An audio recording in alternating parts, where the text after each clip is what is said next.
I'm feeling like it's gonna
Got a feeling nothing is forever. Keep your voice low. The sun is high, but I wish I could bathe in the moonlight. Ooh, this is it now. Come out of the shadow. Ooh, make the walls fall. Memory is headed for disaster. Heart is beating slow. I hear the words, I see the ghost of laughter in the afterglow. Ooh, this is it now. Come out of the shadow. This is it now. Come out of the shadow.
Catch a glimpse of myself in the mirror and I go like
I'm feeling like it's pulling me under.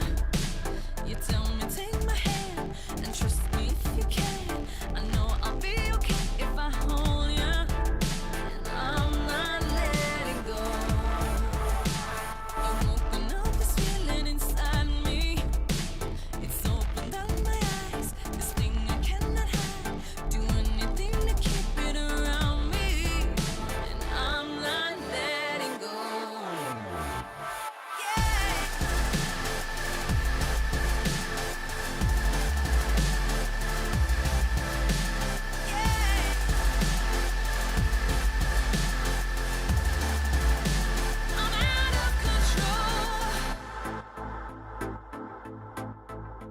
Nothing's ever taking me over.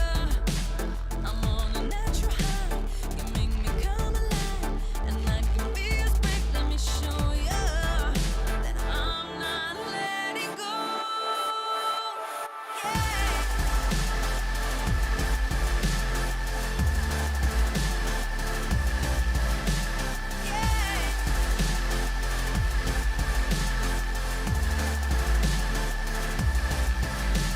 I'm out of control. Don't know where this world will take me. I'm out of control, and I think it's gonna break me.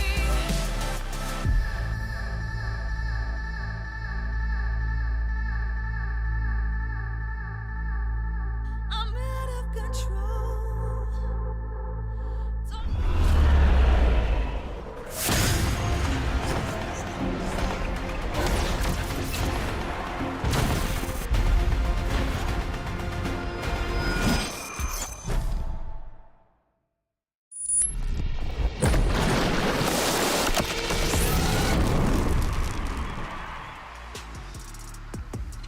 Welcome everyone to the first ever World Qualifying Series between the LEC and the LCS, live from Seoul, South Korea. The regional rivalry is reaching another climax today, as only one team will survive and move on to the actual World Championship. You can see the Golden Guardians setting up on stage right now over in LOL Park, the home of the LCK. And our boys, the BDS, about to put the smackdown on North America once more. Thankfully today, I'm going to be joined by at least one analyst from each region. The losing region, Raz from the LCS, as well as the winning region, Gulborg from the LEC. GB, what could possibly go wrong today? Nothing could possibly go wrong. We got this in the back, BDS 3-0. We're looking at it. But Raz, how are you feeling today? Feeling pretty good. I feel like you guys are just trying to get this out because you know how the day's going to end. Listen, I saw Reddit, and the explicit request of the people was to be as biased and inflammatory as possible. I'm just giving the people what they want. So let's talk about why we are here and what exactly we are doing. The World Qualifier Series is a best-of-5 match between the LEC's 4th seed Team BDS and the LCS's 4th seed, the Golden Guardians. The winner of today's series will advance to the actual World 2023 play-in stage, where they'll face off against VCS's second seed Team Wales on Wednesday. And loser, they end their theoretical Worlds run before it even started. This isn't Worlds yet. World starts tomorrow. This is the spicy prelude, the amuse-bouche, if you will. Yeah, what's already really cool about this play-ins bracket is that we're already seeing so many teams that we saw at MSI. So often we talk about a region story, but we actually get to talk about teams versus teams from these specific stories going up against each other. You know, GAM losing to R7, potential for them to find victory again and redemption depending on how the bracket pairs off. But also really measuring the strength of these regions and teams coming back now when they also will go up against either Golden Guardians or BDS later. I agree. It always feels bad when you start a tournament or end a tournament saying they'll be back stronger, etc., and then oftentimes like another team take that spot, right? Yeah. You have to start from the ground up. But this time around, yeah, as an example, being Loud, that team coming in on a three-peat, looking stronger than ever. These are the things that I feel like I live for. That I'm going to be excited to see. I mean, I am looking forward to potential rematches. I also love the fact that whoever wins today makes it to their first World Championship ever, and they'll be facing off against Team Wales. Both of the teams making their World Championship debut. So that's all to come later on in the week. As you can tell, we're having a little bit of fun. The energy here in the studio is quite spicy. So let's spice up this regional rival a little bit more. I've tasked both of my analysts to present a short presentation on why their team is going to win. Now, it's important to know neither analyst has seen the other's presentation. I've kept it secret. So I want to ask everyone who is watching on Twitch chat right now on who you think is going to win this matchup, and I sincerely hope you adjust your votes based on the presentations. So Raz, seeing as though I'm expecting you guys to lose, I think I'd love you to teach me about the Golden Guardians. Everyone remind at home, twitch.tv/RiotGames, that's where you vote. Raz, Golden Guardians presentation, go. Ignorance is bliss, quick shot. Because all of you guys have been talking for a little bit. You guys have no idea, and I'm here to educate you. Let's start from the very start for Golden Guardians as a team in Spring Split. The fact that they went to the finals of the LCS. So as we swipe and get to see what we see from Golden Guardians, an amazing moment that they have here. No one really expected it, but they continued that. Exactly. So that was beautiful from them. And then they were basically a greater sum of their parts, but then they go into Summer Split winning individual accolades. Licorice and Huhi getting first team All-Pro. Huhi, the first time in his career, being able to hit it. And then second team All-Pro for River and Gory and Stixay. Gory and River. All 5 players. Exactly. First and second team All-Pro. Actually, my memory's lapsing a little bit. Goldberg, did BDS get any All-Pro accolades? Don't worry about it. No, they did not. They did not, Raz. The answer to that they one. did not, yes. Exactly. Yes, so, they did not. Yeah, so success across the board. And as we move on to the next slide, question for me is how did it all happen? Because not only are we talking analytically, are we talking about just how we've seen them play on the Rift, it's the blessings as well. As long as you rub this head, don't worry about that. As long as you rub this head, you get to see blessings from this team, a coaching staff, basically winning coaching staff of the split in Summer Split because of the continuity they had. BDS, did they win anything from that? No, they didn't. They didn't. So then we go on to the next slide, man. Because what we saw in MSI was the culmination of all that success. Winning that game versus BLG. Are we taking losses now as a win? They got a game in that series. Fair enough. GG and GG. This means that by transfer properties, Golden Guard is better than Gen G, right? That's what you're saying? I love that you're following this. I love Right. that you're following. Can BDS do I got to this? push you along. Let's get to the next slide. All right. And we move on to the next one, and this is where it all matters. The notable points for these individual players. Everyone wants to look into the top lane, right? You love to see Licorice versus Adam. Licorice, man, like, that was big black licorice in action, and it left a sour taste in 369's mouth. As we go into the next one, for Adam, oh man, I actually don't remember this one all too well. It was a double solo kill, but Adam was on the receiving end. Look at Raz, he added the tier. Yes, it was actually quite sad Really for him. stacked, bro. Goldberg, question for you. How do you reckon that tasted? Oh, I mean, you know, I love my salty licorice as well, so that's what I'm ready for Okay, later so then on listen, anyway. listen. I think that's who we are. I'm going to move us along to the Fair. next one. GB, I think you take the floor. Let's talk about all BDS. right, let's get it going. That was cool on Golden Guardians. You had some accomplishments coming through. We're not just gamers at BDS. We're so much more. So let's get the first slide going, okay? You're not going up against your average gamer. You're going up against professional golfers. You're going up against Air Force pilots. You're going up against the police. You're going up against paramedics. When you play BDS, You play peak human performance, not just in-game performance. That's cool. You have That's full-time BDS. gamers, you have part-time gamers. No, we got everything. We got everything. We knew everything. But also, in the beginning, when I saw we were facing NA, I just thought it was not announced who we were playing at. So I actually had to Google what that was. And Raz, if I move to the next slide, NA, English is not my first language. Could you please read the dictionary of what NA is here? It's actually written there.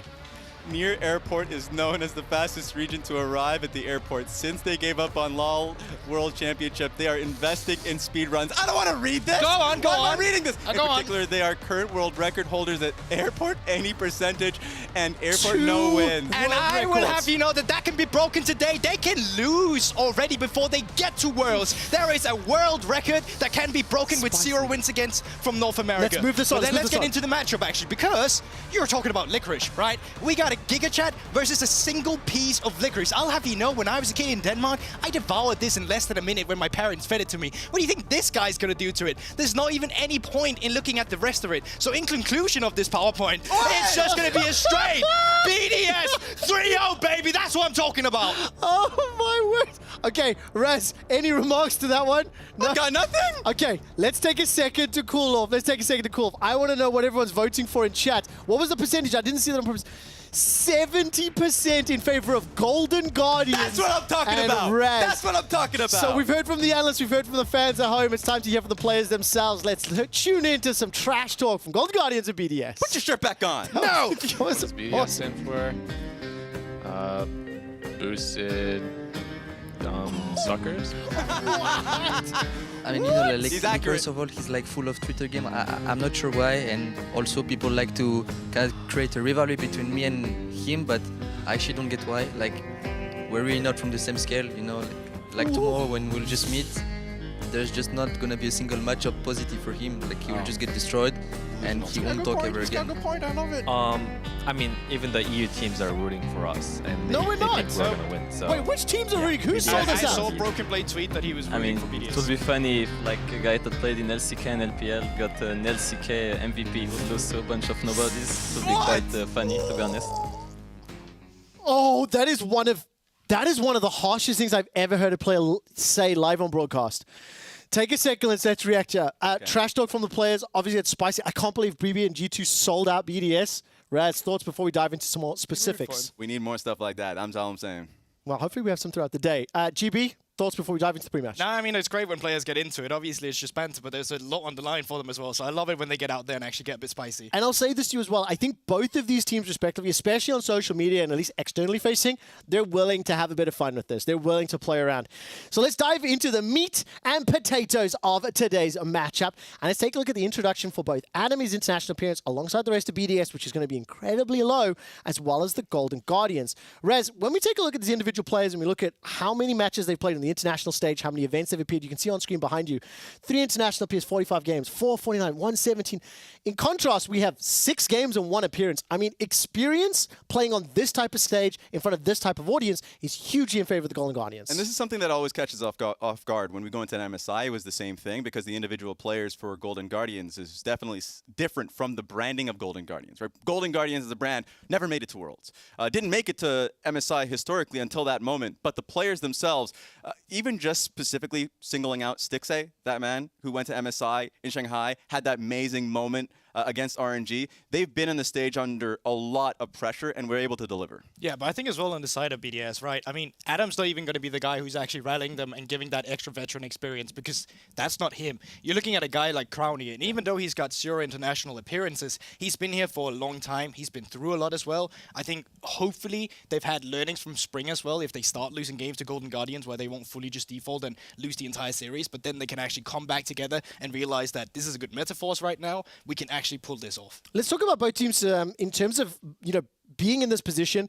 Neither Golden Guardians nor BDS were expected to be here. I think in terms of both teams, there's a lot of parallels in their journey. They both may have peaked. I use this term a little loosely. Let's say earlier in the year. Both teams kind of fell off towards summer, towards the qualification for World Championship, coming in as 4th seeds. I mean, Gulborg, can BDS not only surprise both us in terms of performance, but even Golden Guardians, because as a team, the way they play the game is also a little bit non-traditional. No, absolutely. And I think that's also the factor coming into today, and the thing where people are hoping that BDS can get an edge through that. Yeah. even though Adam plays a game where he gets lane prio, he doesn't really use it for himself with the champion pool that he's got.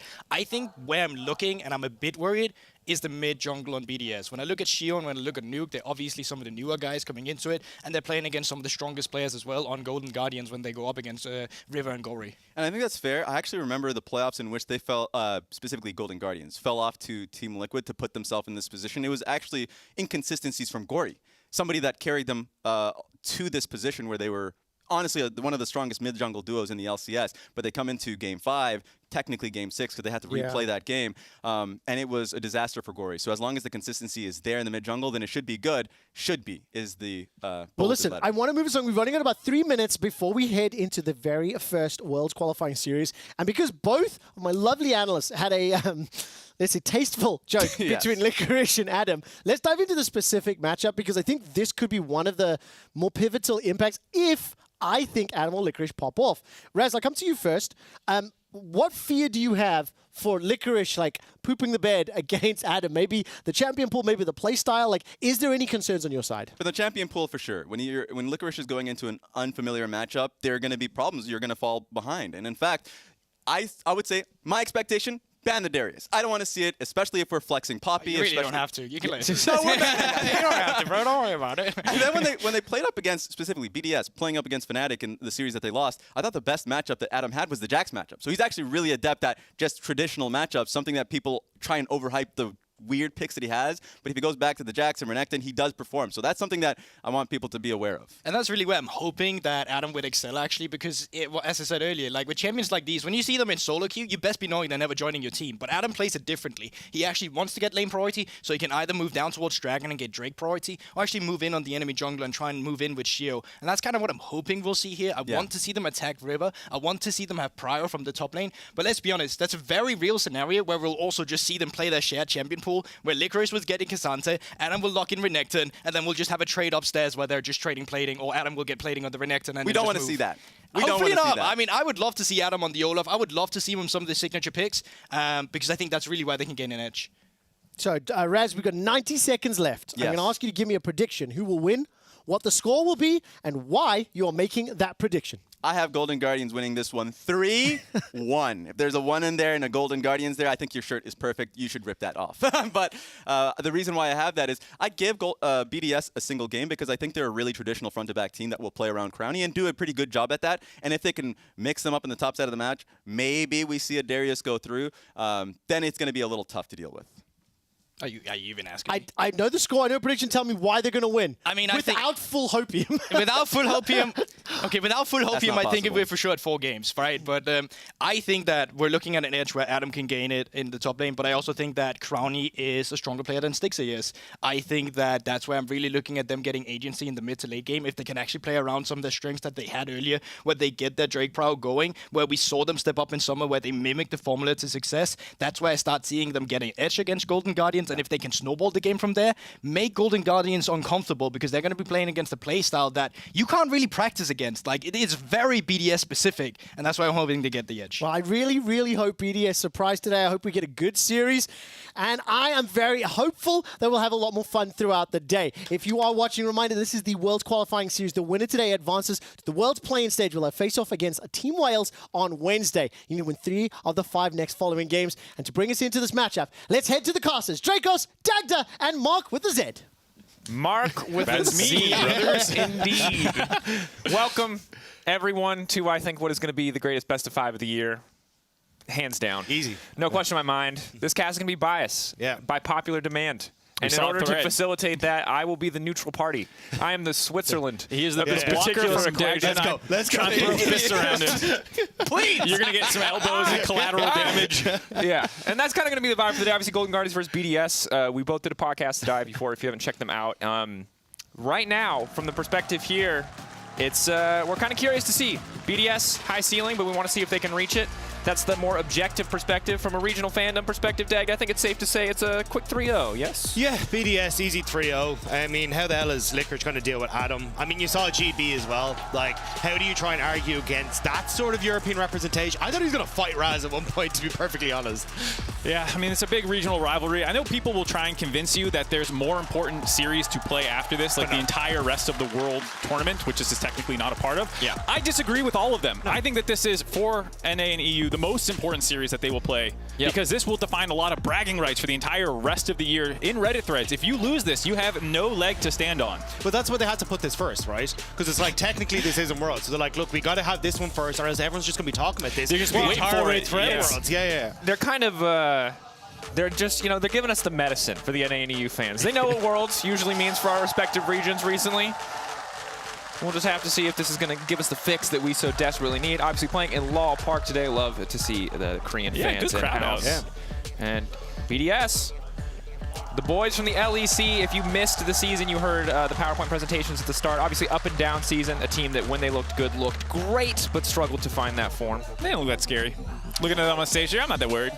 What are you just waiting for balls to come back and be jacked on stage? Is that how you define? I mean, is NA has the fitness program. Everyone comes out swole, just ready. Is Faker a man of intimidating stature? Is that what makes Faker he eats scary? broccoli and rolls on stage. That makes me quiver in my boots. I didn't see anyone do that from BDS, so I think we're good. About that. I mean, the last time we saw Balls do anything impressive was on Darius, and then we just stole that with Adam as Oh, well. you're right. We're already in your Full head. It's full circle.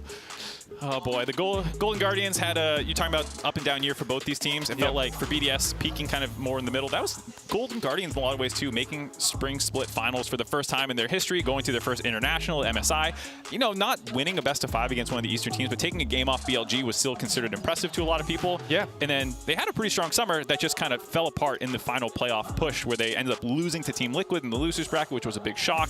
Gory had an uncharacteristic performance. So this is a team that people are unsure of how they're going to perform after a month off and a disappointing last viewing. And I think when we compare and contrast similar stories in terms of highs and lows and maybe inconsistency for both squads, the reason why people are often erring in favor of Golden Guardians is just the veterancy of this team. There's just more faith and there's more long-term track record to prove that these guys can bounce back, that they can get back to the heights that they were at. BDS remains a question mark because, again, in spring, in a single meta, they were fantastic. They were a great team. They team fought incredibly well. They played around Crowning incredibly well, but they've struggled to replicate that, and the meta hasn't always supported that as we've gotten further into the year. I mean, I think it's also the case of the finals in spring, right? Where everyone was like, oh my God, BDS are going to do it. They're actually going to be able to take a victory for themselves, and then they kind of fell apart at the last hurdle. So I think that's kind of the big question mark coming into this, but especially as you say, the lack of experience on an international stage apart from Adam, we'll have to see now if they can try and step up to the mark and guarantee themselves that slot in Worlds. Yeah, it was absolutely a disastrous reverse sweep that came in.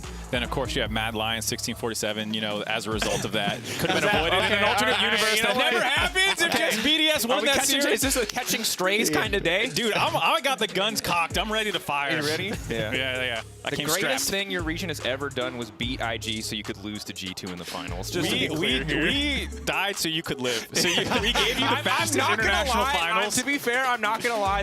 You did take a bullet for the West. The 9-1 IG coming out of that group stage that Team Liquid miraculously beat, everyone just breathed a sigh of relief. I'm pretty sure you shot out at like strays at Mad Lions and then just shot yourself immediately. Dude, I'm not aiming real good right now. Let me tell you, it's like 4 o'clock in the morning or 5 o'clock in the morning. We're just firing, we're popping off, not thinking about where they're going.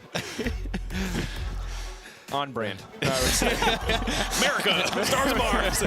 Yeehaw! Here we are into picks and bans. Olaf taken off the board. Respect again for Adam. If you don't know, Olaf, Darius, Renekton, kind of the quintessential picks that made him popular in the LFL. Has a deeper champion pool, but that's the signature.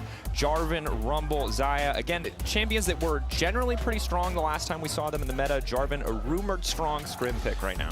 Also a staple for River, one of his best champions. And so if you're just getting rid of some Game 1 staples, like you said, some for Adam, some for River there as well. I will say, though, this is looking pretty standard to what we saw at the end of summer. I thought we'd have a bit of a mix with, like, Senna potentially coming in. I thought we'd see things like the Orianna and the Zir a bit of higher priority, but not going to be the case. Instead, it's going to be the Talia keeping that flex pick open, and I don't think we'll get in this first rotation. I think there's an awful lot of picks you want to go for outside of that, but Yeah, I mean, at the moment, it's not looking too dissimilar, to be perfectly honest. Yeah, that was the biggest question looking at the patch. Obviously, there's a lot of speculation in terms of which champions could rise up as other meta priority picks are taken down. Talia remaining that flex pick gives her a lot of agency. Orianna is the pick right now that seems to be on paper one of the strongest just because of the chain buffs she has received this entire year. Yeah, Orianna sliding up people's rankings. Nuke preferring standard control mages in a lot of ways. Feels like the Azirs, the Cassios. Orianna slots right in there most likely. And so this will be, I think, a lot of the focal point for the North American fans watching is if Gory can bounce back from a weak performance and try and get some advantages over Nuke, who will probably be leaning more towards the control mages. Yeah, and as well leaning more towards those team fights, right? You know the BDS likes to try and play for these dragons in the early stages. Having that mage that you can try and use that in those early stages to play for those big team fights is going to be a nice little setup, but looks like he might be going back towards a bit of an aggressive mid lane pick here. Talia jungle confirmed now, and we've got the Cassandra. Now, Double flex. They're not going to flex. They both play Yone and they both play Cassante. Okay, so I was aware, but I wasn't sure if they're willing to play the Cassante mid lane. I could see how it would be solid into the Orianna, but I feel like after all the nerfs, not quite as powerful as it once was. Dude, we don't read patch notes in the NA. We can't read. We can talk about patch notes. I appreciate that you've decided, like, the way that you get not flamed for being biased in this cast, you're like, I'm just going to trash everyone. I know who I am, all right? And literate is not it. I'm surprised to see the Maokai coming back into this because I know a lot of people are talking about kind of more carry-oriented junglers, but with the Talia as well having a great way clearing the jungle, you're going to be able to pick up the pace, and I think Maokai just might struggle a little bit against the Talia here. So, but it is more Sheo's style of, hey, look, I'm going to try and play to stop and shut down and get vision and play more of a facilitator here rather than being a carry myself. And I was just going to say that I think right now, Golden Guardians are obviously drafting themselves into a situation where they have champions that are very strong in specific scenarios outside of Talia, who I think is universally strong. And on the opposite side, for BDS, it's safe. It's stable. It's going to scale well, which is kind of, again, when they were at their best, scaling is what they did. The question now is, what do they bring out from Crowny? And is this a good thing that they're drafting stable, or is it going to be a problem if something like this Yone pops off? Yeah, this is Golden Guardians when they were at their best, kind of bread and butter, taking flex picks, doing interesting things in the draft, and being aggressive with them, having very high combined kills per minute, a lot of three-man roams toward mid lane to kind of key off Gory's aggressive champions, and that was what was kind of lacking in the playoffs. So we'll see if that can bounce back here. On the draft, just in terms of the changes, I know there's a lot of conversation about practice time in Korea. Where there was this belief that Golden Guardians was going to get way more. I think they showed up like a day or two before. There's very little difference, There's very little difference in scrim time, and this is the first series that we're going to see on this new patch for Worlds, and it might be people taking it a little cautious for their first game going to staples like the Maokai. Yeah, I'm curious to see, though, what the game plan is here, because I was looking at a lot of AD carry bans. Zaya, Ezreal, Kalista, now all taken off the board. Kalista definitely starting to rise up in priority in that bottom lane, getting that bit of aggressive. So we've seen things like Caitlyn and Lucian as well, those other lane bullies starting to come through, but Kai'Sa is there as kind of the other one that's kind of slipped through from meta's past, but it means you do have opportunities here to try and go for some sort of counter pick if you'd like to. And this is okay. Support a Mumu for Huhi. One of his kind of pocket picks that he's played a couple times, but not that seen by other teams. Yeah, it was obviously really popular last Worlds, I believe, with MF, but very briefly at the start of the tournament, fell off very quickly. Once people figured out how to play against it, I think it lost a lot of steam, but still overall an impactful pick. You know how powerful the ultimate can be. And to be honest, I like what Golden Guardians are doing with this composition. You have a lot of champions who want to dive into the backline. Kai'Sa can just immediately follow, and we have, we have scale the most quintessentials BDS. And here's the thing, EU fans, I'm gonna tell you right now, if they're gonna win this game, it's taken 30 to 40 minutes. You can come back in 40 minutes. You come back in 40 minutes if the game's still not going. It's not looking good. But Golden Guardians on the other side are going to have to try to blow this wide open because Crowny is an excellent late game AD carry. If there's anyone on this team you can rely on to carry a game when we get past 2-3 items, it is Crowny. And I think that that's going to be a tall task if Golden Guardians cannot blow this game open. Yeah, Lebrov on his most played from Summer Split, 8 games of Rakan, grabbing that one, so that's a good look for them. And yeah, this is the most like standard draft you can possibly imagine. Basically, Renekton topside, Maokai jungle, Orianna Sivir, just a Sivir comp with some engage with the Rakan as well. Going up against crazy AD focus. The Kai'Sa build that's most popular right now is actually more of a lethality build and not the kind of AP Kai'Sa that you saw before. We'll see where he ends up going because they otherwise are seemingly low on magic damage beyond the Talia. Yeah, I mean, it does feel like, though, you've got what you're kind of looking for Golden Guardians, right? They like to try and play around this mid-jungle. You got a super strong mid-jungle you can play for, especially like Orianna. She doesn't really want to try and go for these skirmishes early in the game. Like, I know even when you look at the builds that we're seeing from Orianna, she tends to go more towards like the Luden's Echo Shadow Flame versus what it would have been the more heavy scaling items that we used to see in like you'd go for a tier item and then you kind of become strong at like 2.5 to 3 items. She does come online a little bit sooner, but I think if you're looking at Golden Guardians, trying to play through this mid jungle seems to be your way forward in this game. Feels like that's the case. I think the person that people want to keep their eye on is Adam. That was who, worldwide, people who were kind of talking the most about as an individual player in this series. Even in the LCK, Cloud Tomblar was talking about him. Wolf likes him. There's a lot of people who like watching his playstyle. And so we'll have to see if he can get some mind games in on Golden Guardians early on. Level 1s for BDS are also pretty crazy compared to a lot of the things that we see more standard in North America. Yeah, she's notorious in scrims for trying anything and everything at level 1. One of the most hated players to scrim against because of it. El Yo-Yo complaining on the E4 podcast earlier this year.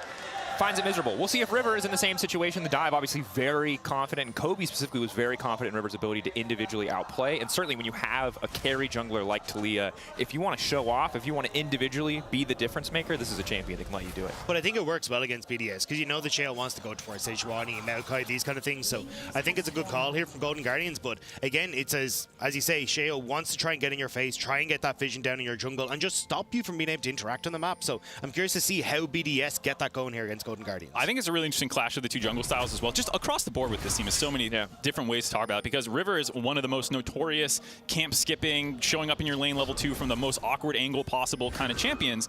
And Talia being a more tempo-focused kind of style is something that you do want to get eyes on early, because he'll go for a level 2 flick back on you out of nowhere if any of his lanes have setup, which, you know, a lot of them actually do here. And it's interesting because I think with players like, Malrang not doing as well this year, EU fans have been missing out on a lot of the level 2 psychotic plays. To be honest, like we still get it, but we don't have a quintessential psycho jungler that's very successful in LEC right now. So we'll see if BDS can adapt. But again, I think that teams have clearly decided not to match fire with fire. It is fire versus ice as much as is humanly possible. On the top side, level 2 for Adam, just trying to get this wave pushed in. We'll see how this matchup shapes up as we get later and later into the game. Cassante obviously just repeatedly nerfed, but still just remains relevant because of how powerful that kit is. Yeah.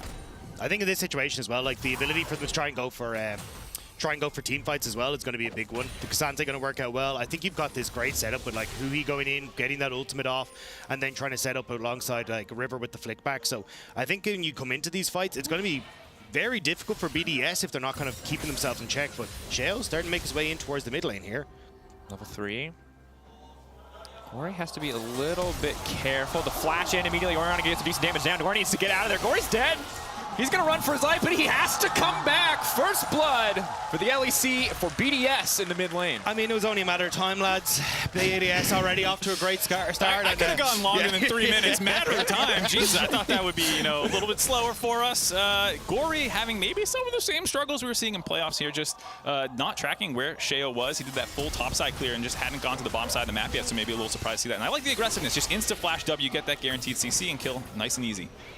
Yeah, I mean, Gory at least didn't blow anything, so maybe when Sheo comes back, he'll have a better chance. But nice start here for BDS, and that's kind of what we're talking about, right? Sheo is a guy who kind of preemptively gets into a position to try and shut down any sort of aggression you go for. We're talking about the mid-jungle for Golden Guardians, and immediately Nuke off to a good start with that early setup in the Dark Seal now for himself. And again, when we talk about a scaling team finding early advantages, it's so massive because while normally we look at Golden Guardians to be pretty heavily favored in some of these early skirmishes, just with the raw amount of damage, with the Amumu kind of setup that they have, things get so much easier when you're able to build a sizable gold advantage.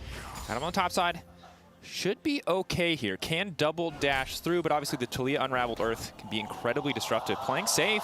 Adam giving the respect necessary here not to get caught out there as Gory trading back a little bit more in the mid lane. Obviously, the big thing about Yone is even if he falls behind, you get boots 2, you get 1 item. This champion scales so incredibly well that small disadvantages don't matter as much. Yeah, and I think for the Golden Guardians team comp, while it does have a lot of individual playmaking, it's really going to turn online at 6 around some of these neutral objective fights where they can try and find these big combinations with their ultimates. The obviously Yone one, the Amumu ultimate.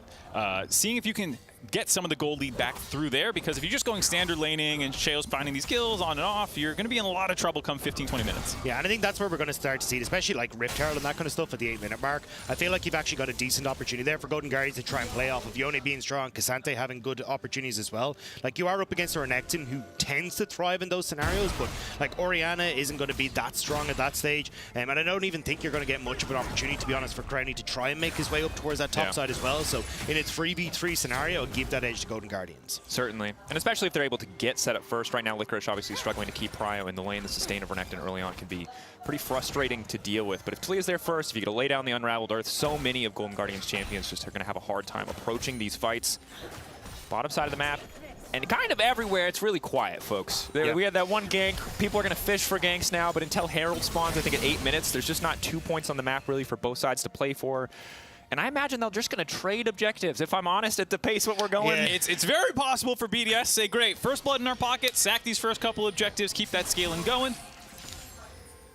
Looks like that might be the plan for them. And I got to say, I'm not shocked. This is a very high-stakes game for both these teams. You talked about BDS being young, never making it to international play. Technically, this is international play, but not Worlds or anything like that. So for Golden Guardians, also never making Worlds, I think there's a lot of pressure on both these teams. And it's pretty easy to be the first team playing on this patch at Worlds, tons of people watching and having a little bit slower of a game one.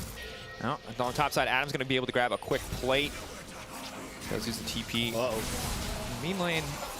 Nuke needs to be careful here, but here comes Shio. The ulti out now.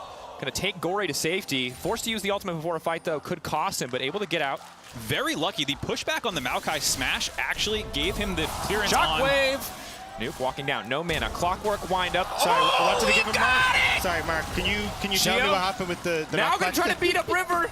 Oh, no! Kobe in shambles! All of NA in shambles, man. Not a great look to the start of this game. Gory dropping down. Oh, no. Okay. All right, sorry. I'm trying to be the neutral party, but it's leaking out. Mark. Yeah. It's getting bad fast. Get wrecked! Let's go! I'm in my comfort zone, actually. I swear. Oh, yeah, because it's 3-0 already for BDS. That's very comfortable, right? Oh, God. BDS this is the Dragon setup. I mean, we'll see the replay. We can see maybe what went wrong at some point. On the top side, Adam already got one, now wants to continue to follow up. Using the dominance, wants to full commit here. Licorice can land the pullback. That's one dash through. He's going to have another one, the pullback there. Adam can, I believe, dice to follow the slice, taking his time here. Maybe it has expired. And Licorice going to be able to make it out, but forced to use the ultimate as well, so. Still huge for BDS in this early game. We're talking about the scaling. We're talking about, oh, let's see if they can get to 20 minutes. Well, they can also just kill everyone and get the neutral objectives themselves. Here, Gory, I was talking about the Arcane Smash, moving him out of range so that the Yone ultimate could still go off, and then Sheo's W follows him in range. But I didn't think afterwards Gory would just walk back up and die with his flash up. So I didn't see the game the same way, I guess, in that situation. My bad. Look, if I want to be empathetic here, I've used the strategy in solo queue many times where you die to bait your opponent into a false sense of security. For plays like this, just a shot. Never mind. All right. Snap Which back. side are you on, Dracos? All right, come on, man.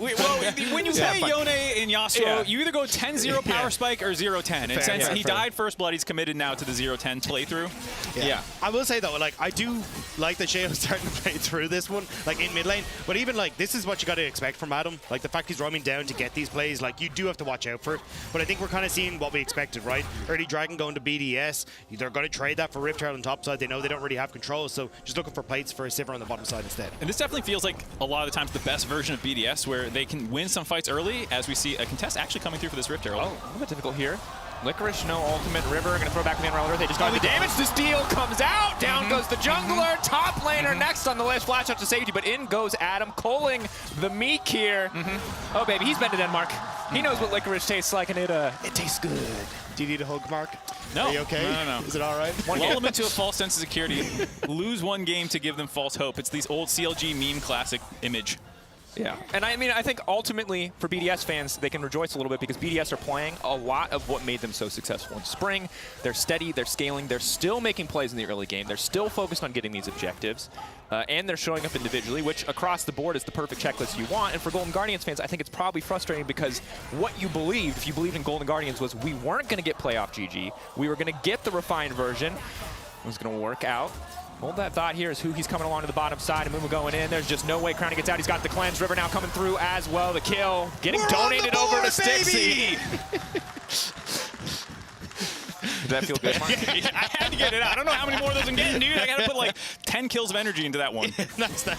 I mean, look, it's a good setup. Crowny overextended, but I mean, Sheo absolutely on form in this one. Like, this is kind of the Sheo that we got in spring that made us so hyped from coming in. Didn't get to see it as much towards the end of the year, but we got to see inklings of it at the end of season finals, and now again showing up massively here, getting that steal, setting up the kills. Sheo is on form coming into today. Yeah, and it's nice punish kill on the flip side of the map, finding Crownie slightly overextended, trying to get some turret plate damage down after winning on the top side. So it's a nice consolation prize, but at the end of the day, the fact that you get the Rift Herald taken away after Golden Guardians had committed time to that, you get the kills, everything is going so well for them on the top side, and it was one of the parts of the map that I think was the most contentious when you heard people talking about how you thought it would go. Is Adam a genius or is he crazy? You know, which of the two is that? Sheo, how great is he when he has to play around top side so much? And so far, everything's come up exactly how BDS wants, controlling Gordy in the early game. They have the roams from Adam to find the cleanup kill in that mid lane. He's been all over the map as well. Everything seems to be looking really good for them. Yeah. Right now, BDS sitting pretty. Have the luxury of scaling on their side as well, at least when we look to the simple perspective that is front-to-back team fights most certainly, but often the easiest 1-2 reference. Golden Guardians, 6s are through. They made a play on the bottom side of the map. Huhi, when his ult is up and available, we can imagine to fish for another play here, because again, even at small disadvantages, the potential for playmaking on this Golden Guardians lineup is massive. Should lead to at least a few more kills if they can find the angles. Yeah, I mean, you can see the amount of vision that's been invested by BDS on this bottom side. They really want to make sure that they're able to play around this bot end and try and find success. Sheo was thinking of using that Rift Herald bot side, couldn't really find an in, so is now going to move it in mid lane instead and just try and snowball this Orianna even further. Yeah, it's absolutely disgusting. Plates going down in every single lane at the same time for BDS. They have CS leads in every single lane as well. They've had the kill advantage, and they have a lot of map control now, getting tons of wars down the bot side of the map. They also have some on the top side to make sure they can track River and not fall prey to any of these kinds of ganks. Yeah. Also the fact, Yandru's Anguish already completed. Like, this Orianna is so accelerated. It's kind of disgusting. You guys should stop building items for a little bit and give us a chance to catch up. It's kind of unfair that you have mythics and we don't. I thought Riot was about competitive integrity. What is this? I mean, in Europe, the shops aren't even open yet, so you gotta play by, like, the time zone, right? Oh, okay. Huhi in a decent angle here, spotted out, but Sheo gonna get a nice knockback still. The Curse of the Sad Mummy coming in. We're gonna get the flick back, massive damage on the jungler, and another kill donated over to Stixxay. Licorice immediately gonna get the cancel. Big potential moment here coming in for the side of the Golden Guardians, but Stixxay gonna get taken down by Nuke. Gory off to the side, completely whiffs. Now forced to snap back here. Where's the follow-up? Adam now gonna win the 1v1. Licorice denies the TP, but it costs him his life. Huhi now trying to body block the flash forward from Nuke. Nuke on form today, playing like he did in the season final. Oh, it looked so good until it didn't. I saw the cancel. I was like, oh boy, we have definitely overextended, but BDS taking those early advantages and really hammering them home there. And as well as you say, like, this is what we were kind of alluding to, is like, this kind of feels like a meta for Nuke, and he's popping off in this one.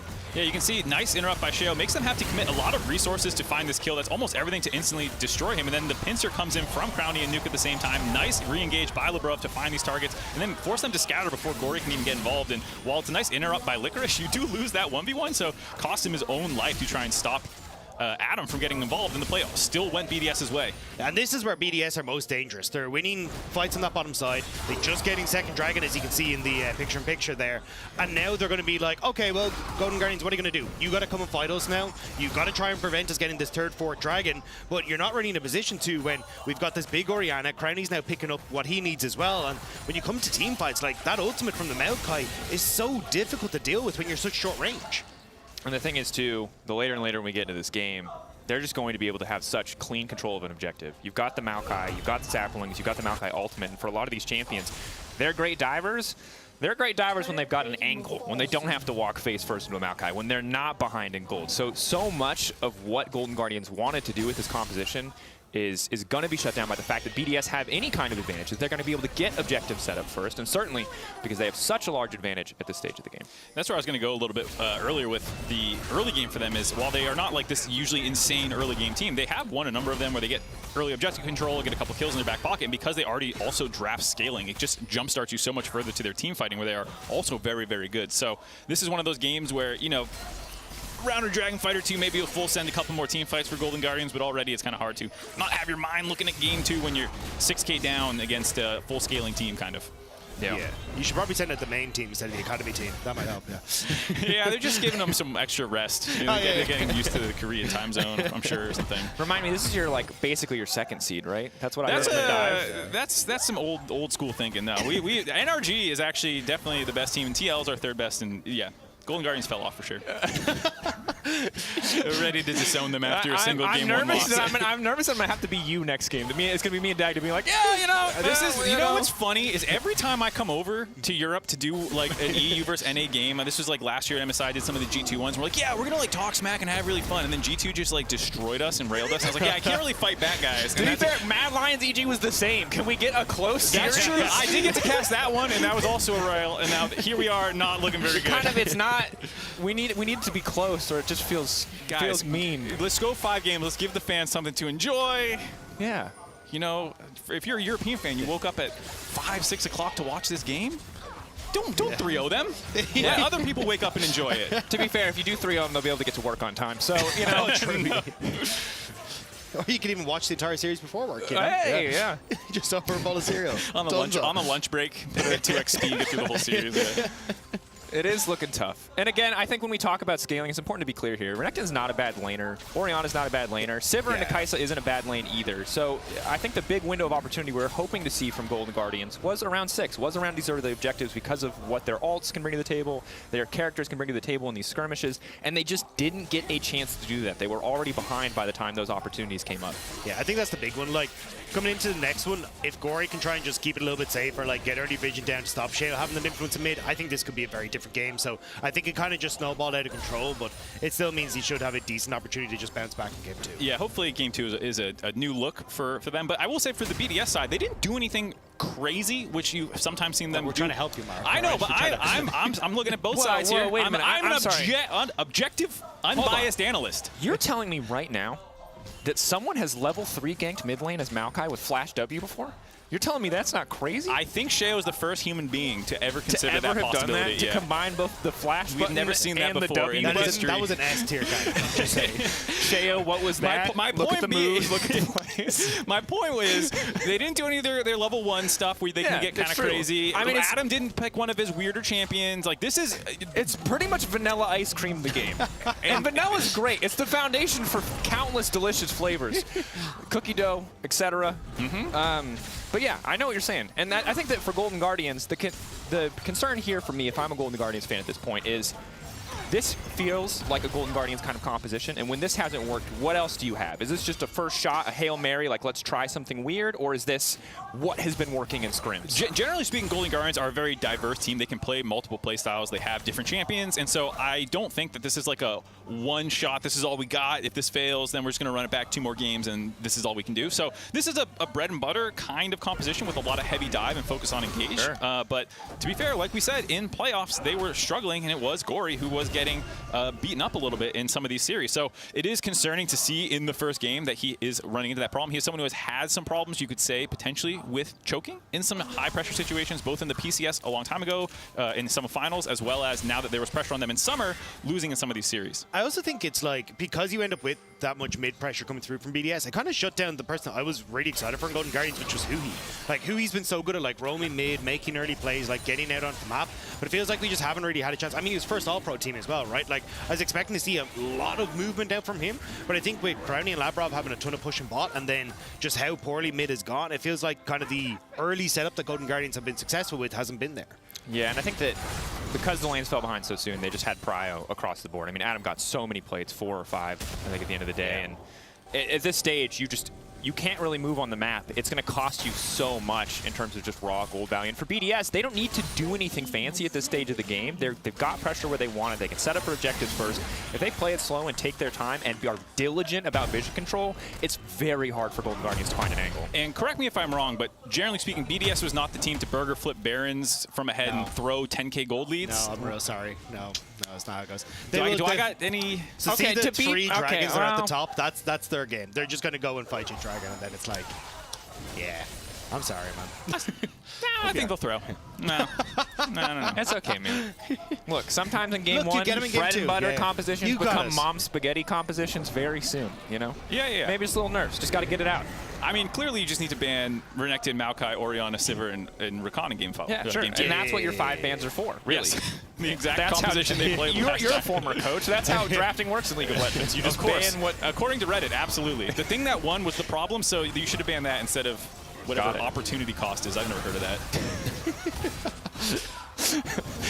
It always feels just on the cusp of personal with you, Mark, and I enjoy that immensely. It's like, are you referencing something? Specific. Adam pulled back, but he's a beefy boy, and in come the Cats. And GG just going to get shredded through his sticks on the backside. Instantly, LeBron goes in. The shockwave combo. BDS from start to finish taking control of this game, doing it in style now. As they break into the base of the Golden Guardians. This could just be the end. Are we going to get a Dancing Herald? Probably not. It's got 90 HP. But the fact that I had to ask that question says a lot about this game one. I think they're going to go for Wait it, a though. sec. Dancing Herald. I got to say, this is a statement. No. This is a statement. It's gone. All right. And It's still a statement game. At least it's post 20 minutes, all right? At least it's something. BDS striking first in the World Qualifier Series. Are you awake, Europe? It's the time to be alive, doubters. You can still doubt. It's only game one, but we're feeling it here. We woke up 4 a.m., but damn, we're awake now. I'll tell you that much. Except for Mark. Mark is sad, but Nah, I'm chilling, dude. That was a great game. I had a lot of fun watching that one. BDS coming out game one, guns firing, feeling good. Woo-hoo! Yeehaw, partner! Yeah, they definitely they did some work in that game. I gotta say, Shale looked incredible. Yeah. I think the mid lane matchup, Nuke was someone who I think people were saying, oh, can he handle Gory? Easily. one of game one. QuickShot's favorite statements is keep it simple, stupid, KISS. Yeah. And sometimes, like, it's just the best way forward. I liked what Golden Guardians brought to the table. I was honestly sweating in picks and bans because I was like, if they get a lead early game, this is going to be so good at never giving BDS an opportunity. But credit to BDS, winning in isolation across so many matchups. Gory a little bit over-eager in some contexts, I think to say. And it just made it easy for BDS to take over the game. Again, though, I want to go back to Mark's point. Like, I think Shale, fantastic. Like, he was one of the big question marks coming in today. Is like, what performance did we get from him?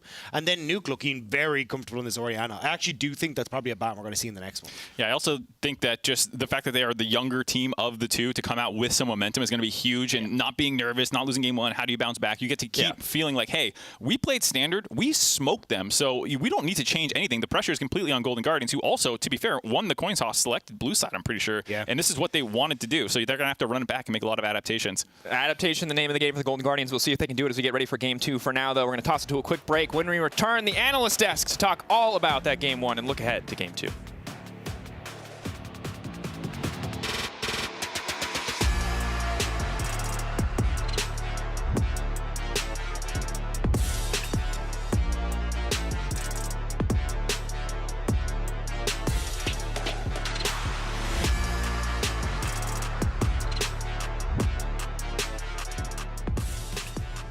The sun is high, but I wish I could bathe in the moonlight. Ooh, this is it now. Come out of the shadow. Ooh, make the walls fall. Memory is headed for disaster. Heart is beating so. I hear the words, I see the ghost of laughter in the afterglow.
Yes, yes!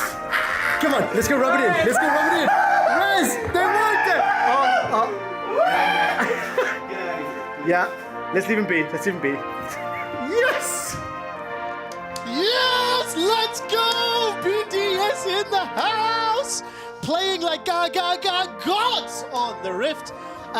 As soon as Pix and Ban started, Rez saw the Talia, the Cassante, the Yono. He put on his eagle outfit, and he was so convinced that Team BDS were going to get dumpstered by this draft. I saw it. I saw the Cassante. I saw Gory's Yone. Let's talk about the draft a little bit more seriously now. A little surprising. I think from BDS, the cast has mentioned explicitly, scaling, team fights. We weren't expecting a lot early. Raz, I'm going to come to you first. What do you make of Golden Guardians' very first draft, and then how poorly they played around that early game? To be frank, I actually did like BDS. We were talking about it. I was like, Ori, Maokai. The moment the Yone gets locked in and you see the immediate Maokai Rakan, I was like, okay, team fight's going to be a little bit difficult. We're going to play through side lanes, but we're good at playing through side lanes, so at least we can try for that. We did. I know you said team fights. We didn't even get the team fights. And I don't know. I think that a lot of people will look at this game as a stomp and maybe expect that the rest of this game will go this way, or the rest of the series. Yeah. I also think it's too early. I think Golden Guardians opened themselves up to get punished as well. Melee mid laner against the Maokai. The power picks you gave over on this patch as well. Like Renekton into Cassante, you're still super happy about that trade. If you don't get kills, you get plates. Orianna on this patch after the buffs, perfect. Maokai, Rakan on 4. The only one that looks a bit uncomfortable into it is like a Sivir, but the rest of the map got so far ahead early, and Golden Guardians, well, they just couldn't play it with this draft. It looked a bit... Well, play-ins last year with a Mumu coming in, and it's just like, all right, this is going to be the champion. Listen, I want to move us along. I want you to keep talking about this early game draft, because I know when we were watching it, the caster said as well, maybe anticipating like slower start from BDS, but they just found so many early kills. Gulborg, let's talk through some of Sheo's early game decision making, and then explicitly just how much he was able to stomp mid lane. Oh, absolutely. I actually thought that Sheo and Noog was going to be a weaker link coming into this series, especially because they kind of slumped going into summer, right? Like, we did not see the same signs of Sheo, but I gotta say, he had a fantastic game, this one, in the early game, where he paths around the early ward you can see on the Raptors. He started topside, went Raptors, went all the way back, so Gory wasn't even ready for him. He thought he was going to be clearing the bot side, and then they just kept punishing Gory again and again and again. And while Gory is trying to take agency on the Yone, where he's trying to look for kills, Sheo's just always there behind, and River's nowhere to be seen. Yeah, he's struggling here. And even it wasn't even just Sheo as well. You got to see Labrov go through mid lane. They were punishing Gory constantly here. Beautiful. Yeah, holding on to that flash for too long, even pulling in Talia into the mix. And I know we're going pretty ahead of this one, but Talia, specifically, River, had a really rough early game. Was getting caught out in wards constantly. Blue Trinket showcasing him looking for a play top lane. So great roam from Adam. You actually talked about this coming into the day. The fact that when we see priority come through from Adam's lane, he oftentimes bleeds that into the mid lane, and he did that there successfully. Cool, but just to interrupt, we're seeing the players' faces right now. Obviously, Team BDS, when they sat down, quite jovial, quite light. On the Golden Guardian side, a lot of focused faces, a lot of stress faces right now. I want to just reiterate and double down on what you were saying as well. I don't think the way Game 1 played out is indicative of what's going to happen the rest of this. I think Golden Guardians can play better. We've seen it. I think they can draft better as well. So I'm expecting them to bounce back. Let's continue talking about Game 1. As you can see, Licorice there, I think he's a little nervous. Let's talk about some of these vision plays before you get into this. I'm trying to read into it. Yeah, I mean, I don't think they're that nervous, I'll be honest. I think they're going to bounce back. They've been in a position like this before as well. But yeah, I also just think that the vision control that BDS decided to gain for themselves afterwards, you can see it in this instance right here, they're so far ahead. Objective bounties are up. The reason why I wanted to highlight this is just because one of the reasons why BDS did so well in spring was because of that Drake stacking, because of how well they prioritized it. Then they started sucking at it in summer, but now they're really over-prioritizing it. Again, this is 1 minute before the Drake spawns, if not more, and they're using every resource to make sure that there's no way that Golden Guardians can come back into this. Because you look at their comp, you look at Golden Guardians, they still have some Hail Mary teamfight potential where maybe they get an Ori or Sivir, but here they're just completely preemptively making sure that even if they come in, they are aware of everything and can out teamfight By it. this point as well, they're what, 4,500, 5,000 1,000 gold up. I mean, it was an 9,000 gold lead, but 21-minute game. So they had that additional resource to invest as well. I just like the fact they're not forgetting that for BDS, which is one of the younger teams here at the theoretical World Championship. Yeah, I mean, I started today talking about the Golden Guardians coaching staff. You have to talk about the coaching staff for BDS, led by Goto1. The fact that they really prioritize the vision control on the bot side of the map, especially recognizing Gory, who's already far behind, has to go and pick up waves bot lane, cannot even get anywhere near past the river because they BDS has mid control, constantly dipping into fog, going towards bot lane, pushing them off the wave. So they were just making Golden Guardians bleed. So we gave you guys confidence for the first game. Hopefully game 2 is a little bit better. Hopefully for you, bro.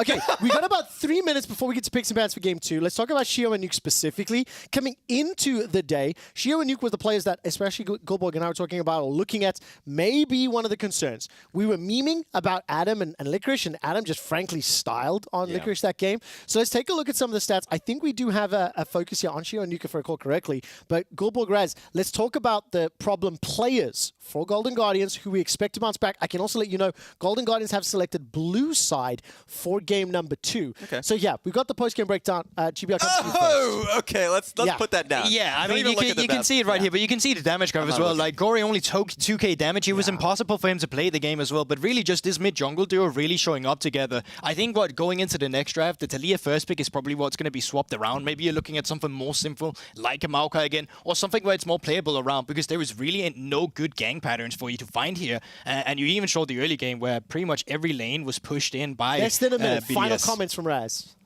It won't be like this again. It won't be like, okay, give me, what are your things you want to see changed as we're about to go to casters and go into draft? I think mages are really good. So if we see Syndra Orianna matchup or Azir, something, I think he's a amazing Azir player, Gory. So I think we would see something a little bit different there. Final thoughts? No, I just think this is a perfect meta for BDS right now. Dacta was talking about it in the cast too, and I'm hoping we see more from them. We're going to find out. We'll find out what Golden Guardians do to bounce back in game number 2. As we head over to the casters, Mark, I got a quick question for you. I wasn't sure. Did Gory and River have family in Korea? I'm not sure if they did, because I think Team BDS are trying to send them home early, give them some extra time with, moms, dads, aunts, uncles, whoever's around. What do you think, Mark? Don't answer that, Mark. Thanks, guys. Welcome back. We're looking forward to game 1. I'm looking forward to game 1 of the series. I can't wait. I've been looking forward to this for weeks. BDS versus GG. It's going to be an incredible match. I can't wait to see how they go in game 1. It's hard. It's a difficult thing here. You're watching the Copium manifest here. Yeah. 1 in 5 NA fans. Just going to slowly step away from reality. It's over here, and I don't like reality, so I'm going to step over here. Yeah. Where we did not just lose in 20 minutes. Yeah. Well, I think ultimately, for all fans involved, as much as it's cathartic for EU fans to just watch BDS smash in Game 1, we're hoping for something a little bit more competitive here in Game 2. And I think for Golden Guardians, it would feel terrible to play a series at this level and immediately go home. So on an empathetic level, I just want to see more from them so they can at least be like, hey, we gave it our all. Yeah, I think it's worth going back to what Raz is saying, is go towards your control mages mid. I actually started looking at the Azirs and the Syndras and that kind of stuff, because I think when you look to the last one, the Yone just wasn't working out. I think early ganks, the 3 camp into the gank mid kind of caught Gory off guard, but at least if you have a control mage, it's a bit easier to manage that rather than the melee champion where you just got to go in and you're going to keep going down. Yeah, I think there's the kind of more heads-up awareness plays that you want to clean up, of course, but I also think the bigger and more egregious one was the second death, where he gets out with his ultimate, walks back up, eats Orianna's ultimate, flashes late, and gets killed by an auto attack in the air. And those are the kinds of mistakes where you can't afford those. It's like, okay, Sheo did a gank I wasn't ready for, fair enough, but I kept my flash. And then you get the more repeatable mistakes later on. Those are the ones I think for Golden Guardians fans and North American fans, you want to see those cleaned up first and foremost, as well as adaptations to the draft and all the things that they were talking about. Yeah, and you have to hope that the mental is strong and unaffected from the side of Golden Guardians. You can see who he looks mostly unfazed. But when you're, as an individual player, when you make back-to-back mistakes like that, we often hear about players talk how you get in the hole, you start to doubt yourself. And I think if Gory wants to stick to these more aggressive, arguably more flashy picks like the Yone, then you need to still have that confidence in yourself and just recognize where you just made an objectively bad choice. Yeah, and I think that's where you have to try and lean that in towards stopping the BDS show, which is, hey, we want to go for dragons, we want to set ourselves up for these late game fights, and if you have that control coming from the mid lane, it makes it so much easier to go for. So I want to see that mid jungle that was touted about for Golden Guardians actually step up to the mark here.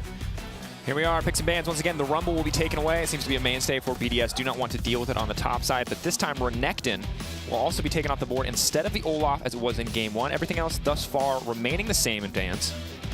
Yeah, no real changes coming through. I think if you're BDS, you're pretty happy with the last one, right? You're not under too much threat. There wasn't really anything that you looked at and said, oh yeah, that's the big difference maker. But immediately, both solo laners going to be taken away here by the side of Golden Guardians. Yeah, basically sticking to the ban what just won against them strategy that we were talking about before. Hey, you called it. You were a coach. Yeah, at one point in time. Many years ago. To be fair, I think that it's weird to exist in a world where Orianna is so powerful, because for the last like 5 years we've seen Orianna, she's been stable. She's been good in specific matchups, but she hasn't been powerful. I think on this patch, it's very likely that she is just objectively one of the S-tier picks. And I think it's something, too, where you shouldn't be surprised. You've seen the buffs coming multiple times. People have been talking about this champion as rising like in priority. 5 times this year she's been buffed. Yeah, so that's not too much of a surprise. We'll see what they have else in the tank, because like we said, for BDS, that was not a extremely weird draft. It was pretty standard across the board, and the nice thing about standard is you can swap in the SS Orianna pick for the Azir next, or whatever else that you want to move down the chart a little bit. So it's easier for them. For Golden Guardians, we want to see bigger adaptations. Not so far with the Taliyah first pick slammed again. Yeah, I'm curious to see exactly what they do decide to go for in the mid lane. Like, there could be something like the Syndra coming through from Nuke, or we end up going back towards Azir. But Ezreal going to be taken for Krenny. Ezreal's really strong at the moment. Like, genuinely, he's very, very strong. So I'm not fully surprised to see it coming through. You can go for the Triforce, you even go for the press the attack in lane if you want to play that more aggressive style in lane. But Ezreal is definitely one of the premier picks at the moment. I would have to see now if Krenny can try and have that moment. Stixay, is he going to lock in the Kalista? This would be a bold bet, but I like it. Something aggressive for the bottom side of the map certainly allows Huhi to make plays as well. I mean, I think back to like 2016 Stixay, Kalista. Yeah, there was a meta where he was pretty good. It was Caitlyn Kalista. When Huhi used to play a different role. Yeah, we'll see if they can make it work. I think it's also possibly getting pushed in over and over again and just being like, we want more agency, we want more things to do in the bot side. I think also there's something to say about sticking with your guns. If you've played a lot of Taliyah and Scrims, it was one of your best performing champions. Yes, you got slammed on it. I know everyone's going to be like, Taliyah again! But if this is what you've had a lot of success on, I don't think you should throw it out when so many other things went wrong in that game immediately. And that's why you also see them kind of going back to the Cassante. Okay. Garen, all right, so this is some of the stuff we were talking about where BDS starts flexing. Yeah, I know. You're going to learn today, Mark. You're going to learn today. I hope, maybe. Ooh, I'm always nervous. I want to pretend like I have full faith in this pick. I don't. I'm nervous. You have the momentum. You can go as hard as you want right now. This is where they bring out the Yuumi, and you got Ezreal Yuumi and Garen Yuumi. Oh my God! But seriously, Reckless is behind them, like the spirit of him. The original love triangle: Garen, Ezreal, Yuumi. Yeah. How do you resolve it? Nobody knows.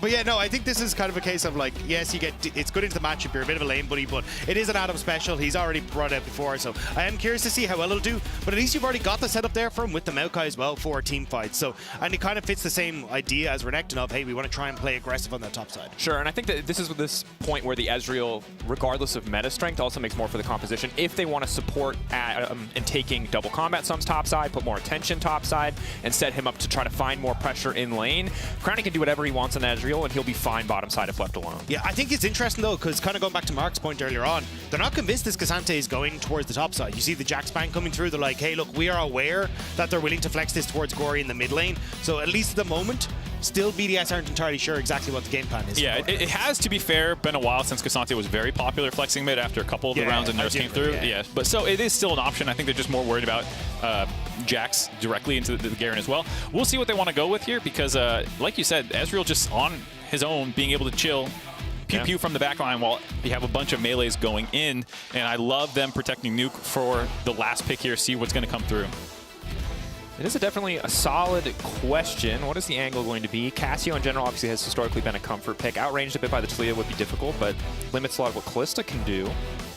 I think that's a nice thing though, is that you are on red 5 here, so you gotta get to see exactly what's happening with the Golden Guardian side. I wouldn't be fully surprised to see the Taliyah still going into the jungle. The Nico picked up.